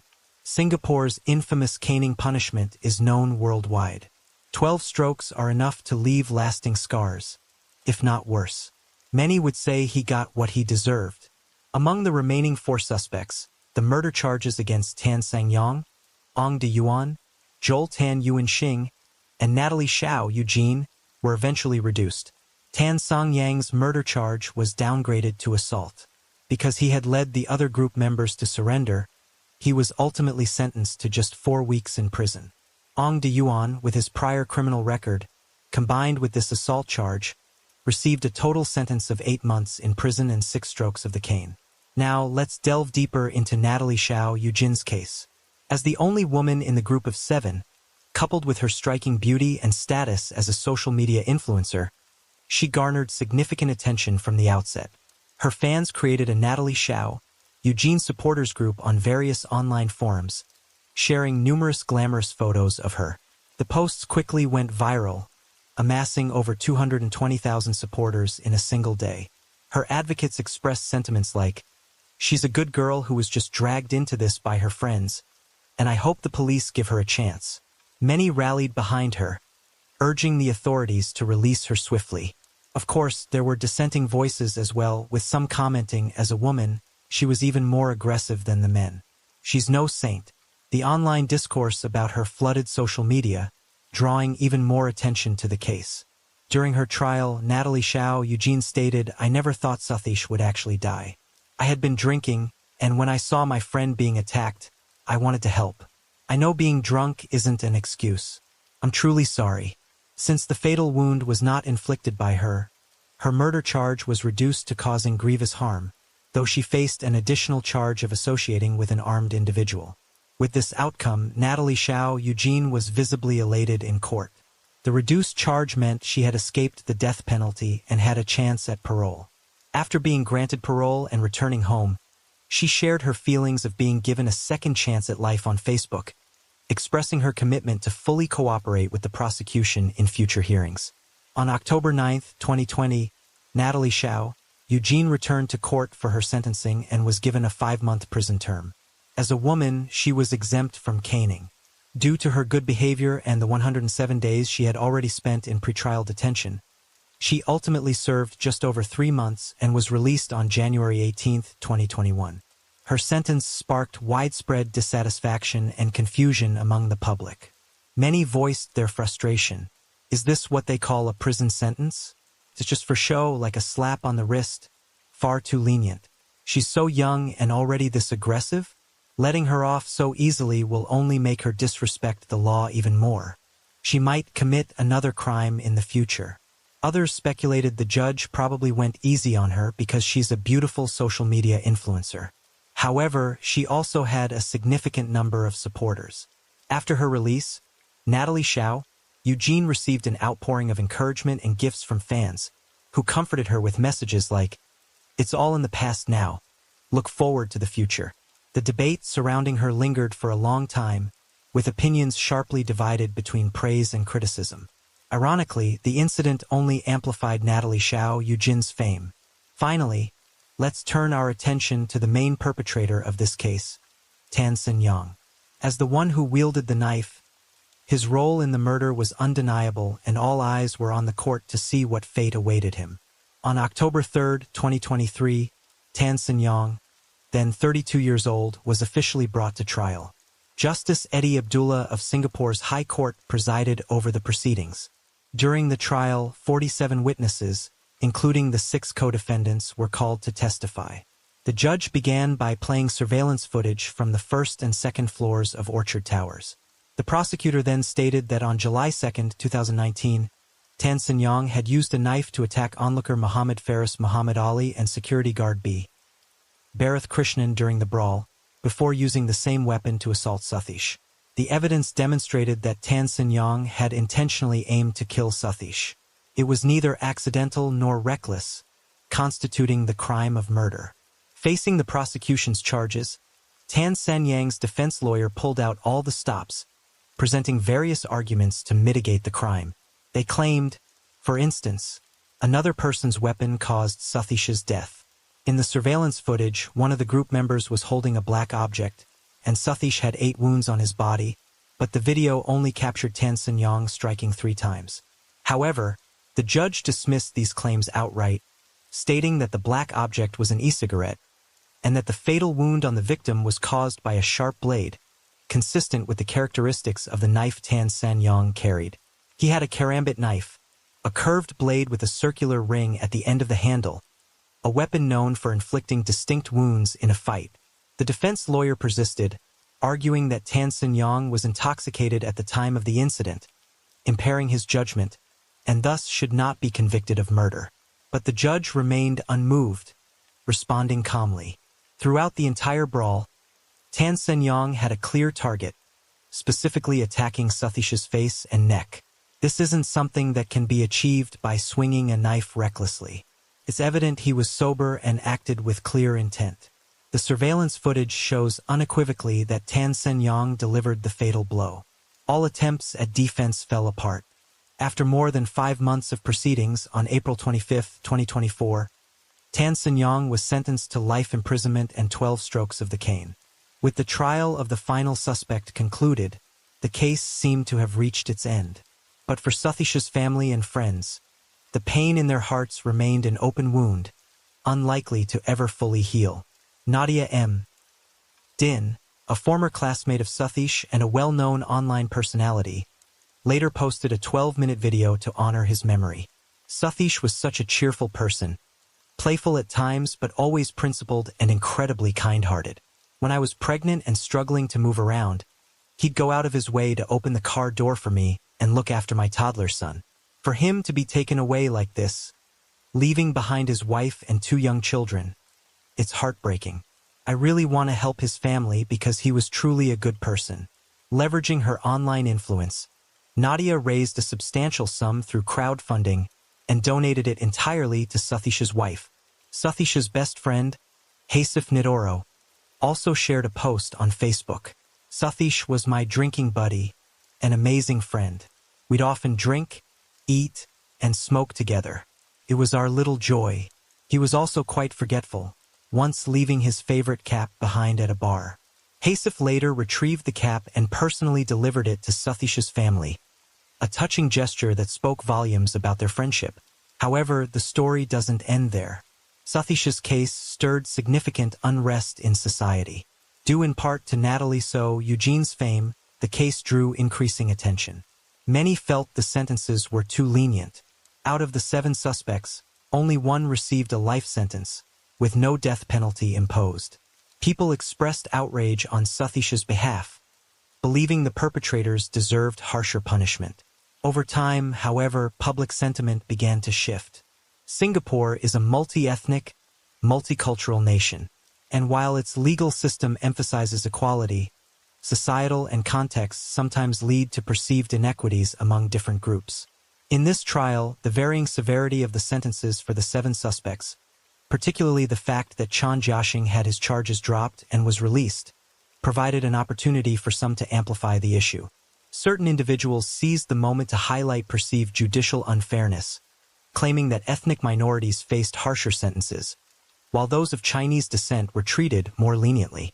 In October 2020, Subhas Nair, a Singaporean rapper and musician, publicly spoke out on social media, alleging that Chan Jiaxing's acquittal was a result of racial bias and Chinese privilege. His comments immediately sparked a wave of outrage.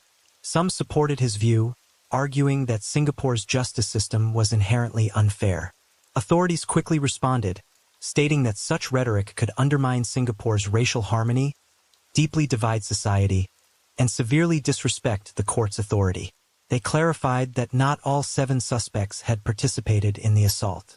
Chan Jiaxing and Liu Bunchong had even tried to stop the conflict, and the court's rulings were entirely based on the facts.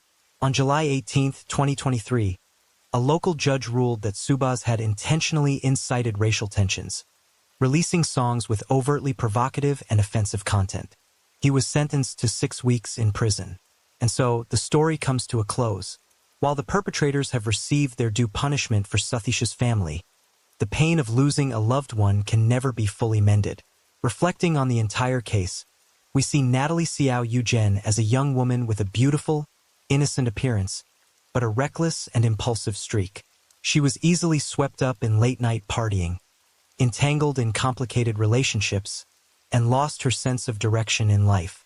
Natalie's actions in this case are undoubtedly blameworthy. However, her sentence has sparked significant debate about fairness and the deterrent effect of Singapore's legal system.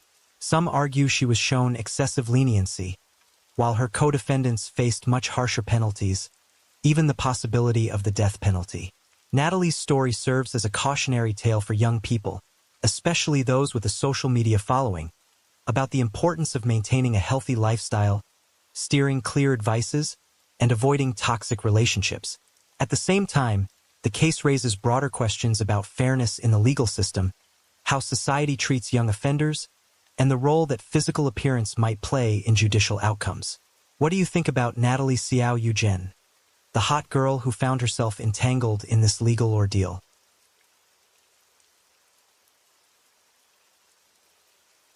Story 6.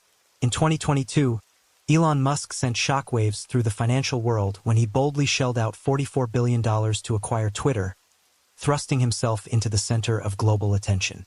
The deal seemed to fuel the billionaire's audacity, leading to a series of perplexing decisions. Mass layoffs, rehiring, and then more layoffs. Twitter's internal turmoil unfolded in rapid succession, turning many of Musk's admirers into critics almost overnight. But Musk didn't stop there. He continued to make headlines on Twitter with a string of provocative statements. In one particularly jaw-dropping post, he declared his next move, buying Coca-Cola to reintroduce cocaine into its original formula. His exact words were, "Next, I'm buying Coca-Cola to put the cocaine back in." Yet, as unpredictable and imaginative as Elon Musk may be, a man whose actions often defy expectation, he once crossed paths with someone even more audacious, someone whose daring vision and reckless ambition might have surpassed his own. In 2019, a young man with long, flowing hair and a distinctly hippie vibe approached Musk. The moment he opened his mouth, he dropped a bombshell that left everyone in the room stunned. "I hear you're planning to send humans to Mars? Let me handle the entire infrastructure for that project. I'll build houses on Mars for you."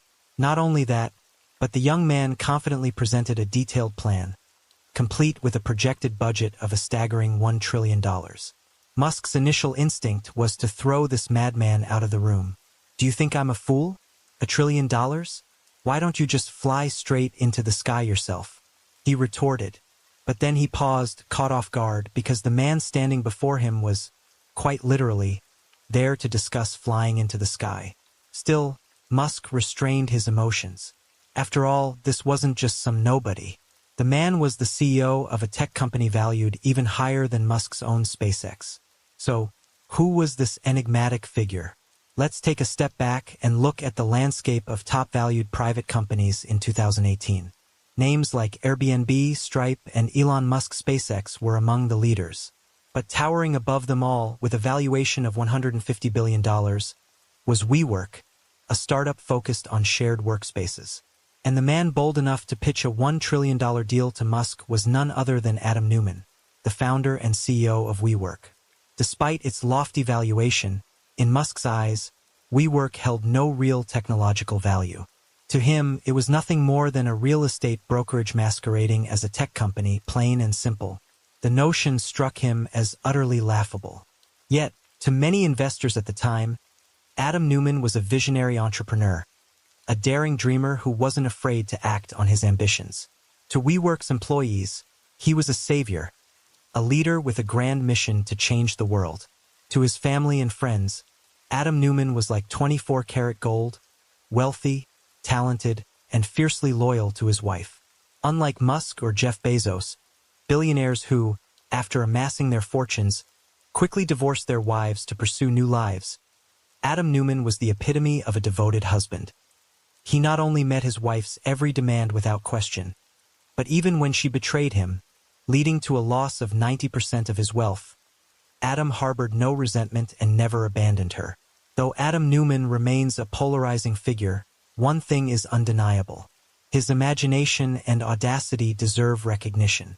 Under the dazzling lights of New York, a city often likened to the pinnacle of the capitalist pyramid, Adam Neumann single-handedly set out to build a people's commune in the heart of this opulent metropolis. The driving force behind his audacious journey stemmed from a cryptic question posed by billionaire Masayoshi Son during their very first meeting. In a battle between a madman and a wise man, who would win? Rumor has it that if you answered correctly, Masayoshi Son would bestow upon you his golden finger, a metaphorical gesture symbolizing the immense backing of SoftBank, propelling you to the heights of success. So, what was Adam's answer and what was the correct response? First, let's rewind to 2002, when Adam was just 23 years old. With only $6,000 in his pocket, but a heart full of ambition, he arrived in New York alone, determined to chase his dreams. This wasn't his first time in the city, however. Adam Neumann was born into a Jewish family in Israel. His childhood took a sharp turn when his parents divorced at the age of 7. His mother, taking her 2 children, left their homeland for the United States to pursue her career as a medical resident. But life in a foreign land was far from easy. Adam struggled with dyslexia and a limited grasp of English, turning his education into a nightmare. He was bullied by his peers, his grades plummeted, and the situation became so dire that his mother decided to take the family back to Israel to start anew. While the move brought emotional stability, their financial situation remained precarious. The family of three relied on women's and children's support centers, surviving on free meals provided by social welfare programs. But life has a way of surprising us. Back in a familiar environment, Adam's linguistic abilities seemed to awaken. Not only did he master Hebrew, Israel's official language, but he also became fluent in English, the very language that had once been his greatest obstacle in America. He even began competing in bilingual debate tournaments, winning numerous awards. From a shy, struggling child, Adam transformed into a master communicator. After graduating high school, like all young Israelis, Adam enlisted in the military, serving for 5 years and leaving with the rank of captain. With a military stipend in hand, he returned to New York, enrolling at Baruch College to study business. This time, Adam felt more confident than ever, convinced he would make it big in this city of endless opportunities. But reality dealt him a harsh blow. After graduating, he bounced from job to job, even trying his luck on Wall Street. But he could never hold a position for more than a few months. His supervisors often remarked he talks a good game, but his skills can't keep up with his ambitions. Frustrated, Adam decided that if he couldn't succeed working for others, he would start his own business. He teamed up with his college friend and roommate, Miguel McKelvey, to launch a children's clothing company called Crawlers. Their flagship product was a special pair of pants for infants, designed with padded knee protectors to help babies crawl comfortably. The irony, however, was that neither of these two young men had any experience as parents, yet they chose to venture into the baby clothing market. Predictably, the market taught them a brutal lesson. Their design was utterly unremarkable, and the oversized knee pads looked more like turtle shells than anything practical. To make matters worse, their advertising slogan lacked any real punch. Babies crawl around, their knees hurt, but they can't say it. Don't worry, we've got them covered. Parents, on the other hand, had a different perspective. A pair of baby pants costing $50 to $60? We're not sure if the baby's knees hurt, but our wallets definitely will. And so this first entrepreneurial endeavor quickly hit a dead end. Broke and defeated, the two climbed to the rooftop of their rented apartment, cracked open a couple of beers, and began lamenting their lives. After downing a few cans, Miguel started reminiscing about his childhood, growing up in a small town in Oregon, a place often considered a cradle of hippie culture. He never knew his biological father, only that he was raised by 5 women. That unconventional family, despite its quirks, gave him the happiest days of his life. They all lived under one roof with no concept of personal property. Everything was shared. The money they earned went into a tin box, and anyone who needed it could take what they required. They ate together, slept together, and raised the children collectively, much like an idealized communist community. Listening to Miguel's story, Adam felt a wave of nostalgia. When he first graduated, he had dreamed of making enough money to buy a house and build an empire. But looking back, his happiest moments were the carefree days spent crammed in a dorm with friends, chatting and playing games late into the night. Then, a spark ignited in Adam's mind. Who says those happy days can't come back? We can absolutely tweak the concept, blending a communal model into a work environment, making it both fun and profitable. Inspired by the shared bike model, he came up with the concept of a shared office space. In a single building, different companies could work in a communal area, supporting each other while efficiently utilizing resources. The ground floor would feature a bar, a Starbucks, and all the amenities one could need, essentially a mini residential community. In short, Adam wanted to pull people out of the digital world and back into face-to-face interactions, creating a modern working community. After this grandiose brainstorming session, a gust of night air swept through, sobering them up as the alcohol wore off. They suddenly realized the idea was great, but where would the money come from?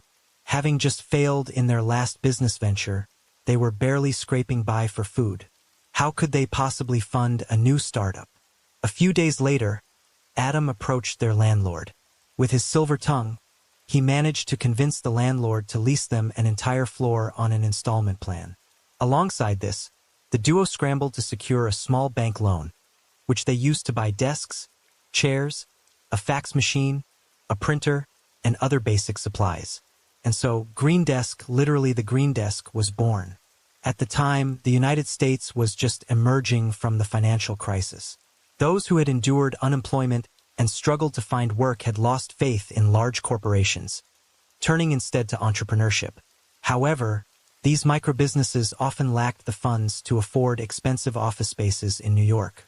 It was at this precise moment that Adam's Green Desk seized the advantage with its pricing model. Not only did they offer monthly leases, but they also provided even shorter-term options, down to just a few weeks. Adam took flexibility a step further by renting out individual desks. For just $50 a month, clients could secure a spot in a professional office building, complete with the prestige needed to meet clients and host meetings. Beyond that, they enjoyed perks like free coffee and an in-house bar. For startups, this was nothing short of paradise. Thanks to this model, within a short time, the entire building was fully occupied, allowing Adam and Miguel to earn their first profits as middlemen leasing office space. Riding this wave of success, they even roped their landlord into a partnership, expanding to more shared office buildings in the surrounding area. Everything went so smoothly that Adam began to dream bigger, conquering Manhattan, the bustling epicenter of New York, to truly make a name for himself. Without hesitation, Adam and Miguel sold Green Desk to their landlord for $500,000. With that capital, they founded a new company with a far more grandiose name, WeWork. To make a strong impression on investors, Adam boldly inflated the company's valuation, a classic hype tactic in the startup world. It was at this pivotal moment that Adam met the second big wallet of his life, his future wife, Rebecca Paltrow. Interestingly, the actress who played Pepper Potts in Iron Man, Gwyneth Paltrow, is her cousin. Born into a wealthy Jewish family, Rebecca had lived a life of luxury from a young age. Watching her cousin shine in Hollywood, she too once dreamed of becoming an actress. However, her unremarkable looks and lackluster acting skills relegated her to minor background roles for years. Despite her struggles in the entertainment industry, Rebecca never had to worry about money. She studied business in college but found it uninspiring, switching midway to Buddhist studies. After graduating, her family arranged a job for her on Wall Street, hoping she'd gain experience before taking over the family business. But just 3 weeks into the role, Rebecca declared she was too exhausted and quit. In the end, she settled for a temporary gig as a yoga instructor at a fitness center. It was at a party that she met Adam.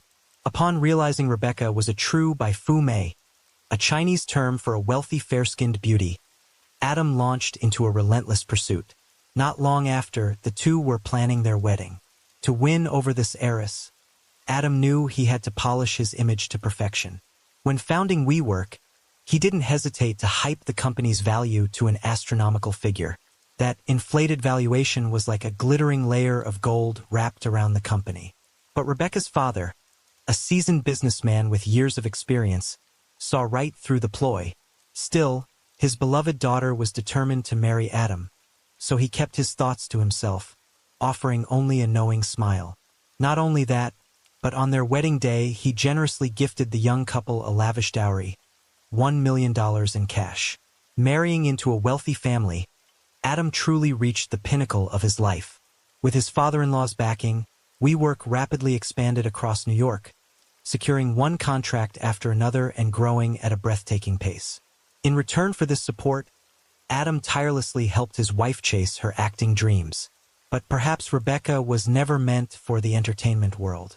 After repeated failures, she reluctantly gave up her aspirations of stardom, settling into the role of a full-time homemaker. Still, she didn't shy away from embracing the life of a wealthy socialite, eventually giving Adam 6 children.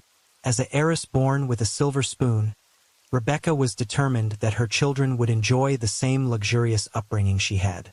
Each child was to have 2 personal nannies, grow up with their own private villa, and most importantly, achieve financial independence from the moment they were born.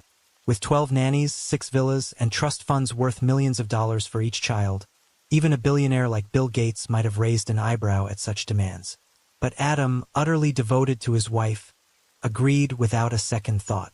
In fact, he went further, declaring, "We can't wait until the kids are grown to buy houses. We need to start now." Easier said than done. Where would the money come from? While WeWork was doing well, the shared office model lacked any significant technological barriers to entry. It didn't take long for the market to become flooded with imitators. These copycat companies couldn't match WeWork's amenities or brand, but they offered a compelling advantage: much lower rental prices. For cash-strapped startups, choosing a workspace that cost a few $100s less per month was an obvious consideration. As WeWork expanded its market share to 30%, the company began to hit a wall. Fierce competition eroded profits, and losses started piling up at an alarming rate. Investors, growing increasingly impatient, repeatedly threatened to pull their funding. During one heated argument with an investor, Adam overheard a frustrated outburst. "Do you think everyone is as rich as SoftBank?" The mention of SoftBank immediately caught Adam's attention. He opened his laptop and began searching. The first name that popped up was Masayoshi Son, the Japanese investment mogul. After reading about the billionaire's string of spectacularly successful deals, Adam had an epiphany. This was the golden goose he needed to pursue. Without wasting a moment, Adam booked a flight to India, where Masayoshi Son was attending a conference. On the plane, he immersed himself in research about the billionaire he was about to meet. Masayoshi Son, a man of Korean descent raised in Japan, had faced significant discrimination due to his background. Seizing on this, Adam cleverly leveraged his own childhood story, a Jewish child growing up between the United States and Israel, constantly navigating two vastly different cultures, to make an impression on Masayoshi. He recounted his tale with such raw emotion that even he found himself on the verge of tears. But Masayoshi Son remained unmoved. As a veteran in the investment world, he heard countless startup pitches every day, ranging from tragic to legendary, from heartwarming to thrilling, spanning every genre imaginable. But he wasn't a philanthropist. He was a businessman, and his sole goal was to make money. After years in the cutthroat world of finance, he had forged a heart of steel, impervious to even the most dazzling stories. Yet this time, seeing a young man who had chased him halfway across the globe for a chance, Masayoshi maintained his courtesy and posed a single question. In a battle between a madman and a wise man, who would win? Adam paused for a few seconds, then answered with unwavering conviction, "The madman." As he spoke, his eyes blazed with fiery passion. For a fleeting moment, Masayoshi Son seemed to freeze. That look, that fire, he had seen it before. Many years ago, another young man had carried the same intensity in his gaze. Back then, that young man was a penniless entrepreneur with nothing to his name. But with that same resolute look, he had convinced Masayoshi to invest $20 million in his company. 20 years later, that investment had ballooned into $150 billion. A staggering 7,500-fold return. That young man was none other than Jack Ma. The memory stirred something in Masayoshi Son. Could it be that the young man standing before him now was the next Jack Ma? For months later, Masayoshi Son flew to New York to see WeWork for himself. What he encountered was a company brimming with vitality. The workspace was spacious and airy, with every detail exuding sophistication.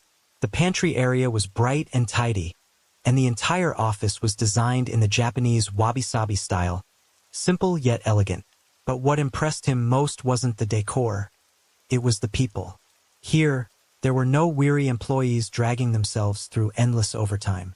Instead, everyone radiated energy, laughing and chatting with enthusiasm. At WeWork, Mondays were the happiest day of the week, and overtime was seen as a reward. This vibrant atmosphere perfectly aligned with Masayoshi Son's taste. When Adam rushed out to greet him, still fumbling to put on his shoes properly, his hurried and passionate demeanor suddenly reminded Masayoshi Son of his younger self. In that moment, the deal felt destined. Masayoshi Son patted Adam on the shoulder and uttered a life-changing statement for WeWork. "Money isn't an issue. From now on, your godfather will take care of you." He then pulled out a contract. SoftBank would officially invest in WeWork, starting with an initial sum of $460 million. With SoftBank's backing, Adam became unstoppable, like a tiger sprouting wings. Over the next 2 years, he aggressively acquired and crushed competitors in the industry, boosting WeWork's market share from 30% to 95%, eventually reaching a complete 100% monopoly in New York. At the same time, he expanded globally, establishing a presence in over 100 countries. WeWork office buildings sprang up in some of the world's most expensive real estate markets, Hong Kong, Taiwan, Shanghai, and beyond. In just a few years, Adam transformed from an unknown into a business legend, standing shoulder to shoulder with the likes of Elon Musk and Mark Zuckerberg. Money poured in like a river, and Adam began to indulge. Private jets, supercars, gold-plated mansions. Every item he owned reeked of wealth. But Adam wasn't the only one reveling in this opulence. His wife, Rebecca, was no less extravagant. She didn't settle for the typical purchases of a wealthy socialite, like designer bags or glittering jewelry. Instead, she decided to buy entire companies. In the past, she had dreamed of being an actress, but never landed a role. So now she bought an entire theater. If the gym near their home was too crowded, no problem. Adam would buy a building and turn it into a private fitness center just for her. When their children's education suffered due to constant travel, and teachers complained, that wasn't an issue either. She simply opened a school. And if the new school struggled to hire quality teachers, the solution was straightforward. Buy a teacher training center. Inspired by the WeWork name, Rebecca went on to create a series of WeBrands. WeFit, a chain of fitness centers. WeGrow, a school for the next generation. WeSleep, a project focused on bedroom furniture to improve sleep quality. And even WeEat, a chain of vegan restaurants. Had WeChat not already been trademarked, she might have bought that app too. Yet, no matter how many companies she launched, the public still saw Rebecca as merely Adam's wife. Unwilling to accept this, she demanded a position on WeWork's leadership team, a role nearly equivalent to CEO. Remarkably, Adam, who worshipped his wife to the heavens, not only agreed, but created a brand new title just for her. Chief Brand and Impact Officer. However, once in this role, Rebecca didn't focus on strategy or company growth. Instead, she introduced a bizarre rule. She banned all employees from eating meat. A staunch vegan, she believed meat brought negative energy, disrupting the company's chi. From the office cafeteria to employees' personal lunchboxes, not a trace of meat was allowed. Every lunchtime, Rebecca would stride through the office like a queen on a royal inspection, leading a team of enforcers to check for violations. If someone dared to sneak a piece of meat or a sausage, they were immediately ordered to pack up and go home. A second offense meant instant termination. The employees, no matter how frustrated, had to grit their teeth and endure. Adam had painted a rosy picture for them. The day WeWork went public, long-term employees would receive shares. This wasn't just any company. It was valued at hundreds of billions of dollars. Even a small slice of that pie could change their lives forever. The most anxious party wasn't the employees, but WeWork's godfather, SoftBank, and its leader, Masayoshi Son. Initially, he had invested $460 million into WeWork, but Adam kept finding ways to extract more funds. By the time the total investment reached tens of billions of dollars, Masayoshi Son began to feel uneasy. What was even more alarming was that WeWork had never turned a profit. A company burning through billions of dollars without generating a single cent of profit. How could that be acceptable? As the tech investment bubble began to burst, even SoftBank faced financial difficulties. At this point, Masayoshi Son could no longer pour endless money into Adam's venture. He demanded that Adam seek funding from another group of investors, such as the oil tycoons from Abu Dhabi. If Masayoshi Son was Adam's godfather, these Arab billionaires were his grandfathers. But for reasons unknown, Adam managed to offend even these deep-pocketed patrons. At a crucial meeting, he brazenly stood them up. A group of billionaires waited patiently for 40 minutes, but Adam was nowhere to be seen. His arrogance infuriated them, and they promptly boarded their private jets, flying straight back to the Middle East. Realizing he had caused a disaster, Adam frantically called Masayoshi Son, claiming his assistant had mixed up the schedule due to time zone differences, and pleaded for his godfather to help mend the relationship. But this time, Masayoshi Son had run out of patience. He gave his unruly godson a stern lecture before hanging up. As a businessman, you can't even manage something as basic as being on time. You've embarrassed me enough. From now on, SoftBank's money will no longer flow into WeWork's pockets. Figure it out yourself. Left with no other choice, Adam was forced to accelerate plans for an IPO, initial public offering. After all, WeWork was a high-profile brand, and several Wall Street giants immediately expressed interest. JP Chase even offered a valuation of $490 billion, willing to support Adam, provided everything was transparent. But when the auditors stepped in, they were stunned by what they uncovered. Not only was WeWork hemorrhaging tens of millions of dollars each month, but Adam and Rebecca had been secretly siphoning off company funds for years. For example, they had quietly registered all the We brand names like WeGrow, WeFit, and WeSleep under their personal names, then forced the company to pay over $5 million to buy them back from themselves. That wasn't all. They also played a game of buying real estate under their personal names, only to lease it back to WeWork.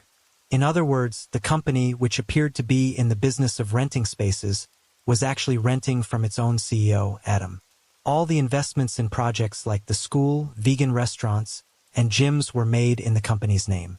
But in reality, the money flowed straight into Adam and Rebecca's pockets. It was a classic money from the left pocket to the right pocket scheme, with Rebecca skimming off a hefty chunk each time the funds moved. At this point, people realized the we in WeWork was nothing but a sham. Flip it around and it was simply me, as in me alone. When the truth came to light, JP Chase backed out, shaking their heads in disbelief. If Adam wanted to proceed with the IPO, there was only one option: drastically lower the company's valuation. The figure they proposed was $37 billion. From $490 billion to $37 billion, this plummeting drop was nothing short of cutting off Adam's legs. Under the pressure of avoiding bankruptcy, Adam had no choice but to push forward with the IPO preparations, hoping to find another big player with pockets as deep as SoftBank's. But at this critical moment, his fear of his wife flared up again. For a document as crucial as the IPO filing, Adam entrusted the task to his wife, Rebecca, to write on his behalf. The problem was, what qualifications did Rebecca have beyond her prestigious family name? She had spent a few months in a monastery during college, interned on Wall Street for less than 3 weeks, and her writing skills were, to put it mildly, questionable. The result was an IPO filing that read more like a fantastical speech, filled with lofty rhetoric about entrepreneurship and WeWork's promising future. She didn't just talk about world peace and the abolition of class divides. She emphasized equality for all of humanity, sounding more like an endless sermon on morality. Not only that, Rebecca shoehorned her school project into the IPO portfolio, claiming it would unlock the hidden superpowers of children.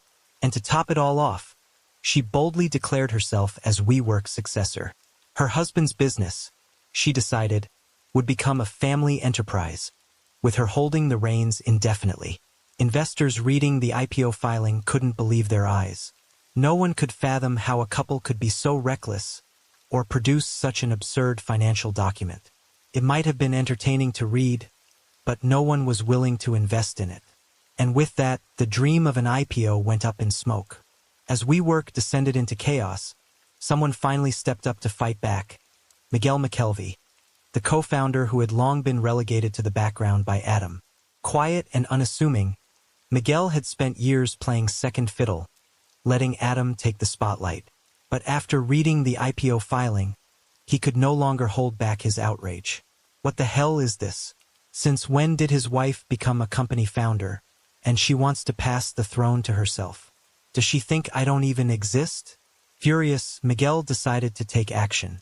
He reached out to the Wall Street Journal and exposed every scandal he had witnessed firsthand. What Adam and Rebecca had done went far beyond mere embezzlement. They had evaded taxes, laundered money, and, shockingly, Adam was heavily addicted to clover, a slang term for marijuana. Even more alarming, evidence surfaced that Adam had once planned to use a private jet to smuggle a large quantity of illegal substances into Israel. This series of revelations detonated like a nuclear bomb, sending WeWork's reputation into a freefall. The company's board of directors immediately convened an emergency meeting, and with an overwhelming vote, they decided Adam had to go. But ousting Adam couldn't save the sinking ship. At this point, WeWork was like a terminal cancer patient. Removing the primary tumor did little when the cancer had already metastasized beyond repair. To make matters worse, even after being removed as CEO, Adam still held 60% of the company's shares. With no other options, Miguel turned to the only person who might be able to salvage the situation, Masayoshi-san. He pleaded with SoftBank to buy out Adam's shares, hoping to perform a major surgery to save the company. After some deliberation, Masayoshi-san finally agreed to step in once more. After all, he had already poured tens of billions of dollars into WeWork. Letting it collapse would not only mean a massive financial loss, but also a direct blow to his reputation as the world's top investor. So, SoftBank injected an additional $1.7 billion, officially taking ownership of WeWork. And so, after burning through tens of billions of other people's money, Adam and Rebecca not only succeeded in destroying the company, but also walked away with billions in their pockets, retiring early to enjoy a life of luxury with their enormous fortune. The ones who suffered the most, aside from the large and small investors, were WeWork's employees. For years, Adam had paid them below market wages, dangling the promise of stock options once the company went public. That carrot on a stick had kept them loyal. But now, with the IPO dream shattered, their hopes of striking it rich vanished too. Worse still, the company didn't even have enough money to pay severance packages. The employees couldn't leave, nor did they have any choice but to continue working for meager salaries, clinging to the faint hope that a miracle might occur as the company reinvented itself. But before we rush to condemn the ruthless nature of capitalism or cry foul over the injustice, this story has one more unexpected twist. The one to deliver a form of divine justice this time was none other than the coronavirus. In 2020, the COVID-19 pandemic turned remote work into the dominant trend, effectively sounding the death knell for the shared office industry. Citing a severe drop in the company's value, SoftBank immediately canceled the remaining $1.7 billion payment they had promised Adam. No one could have imagined that a financial titan like Masayoshi-san would so blatantly renege on a deal. Furious at losing his golden prize, Adam sued Masayoshi-san, while former WeWork employees also filed lawsuits against Adam for low wages and labor law violations. Not to be outdone, SoftBank turned around and accused Adam and Rebecca of financial fraud, claiming they had deceived the firm. What followed was a chaotic legal battle, with lawsuits flying back and forth, each party refusing to back down. These legal disputes are expected to drag on for years, possibly even a decade. And until the dust settles, Adam's billionaire dreams may remain just that, a distant fantasy. Let's circle back to Masayoshi-san's original question. In a battle between a madman and a wise man, who would win? Turns out this was a trick question. The real answer is the stronger one wins. Because no matter how smart or crazy you are, if you're up against someone like Arnold Schwarzenegger, you'd have no choice but to submit. And in the game of capitalism, the one with the most money always comes out on top. That brings us to the end of today's video. What do you think about Adam Neumann and this startup saga?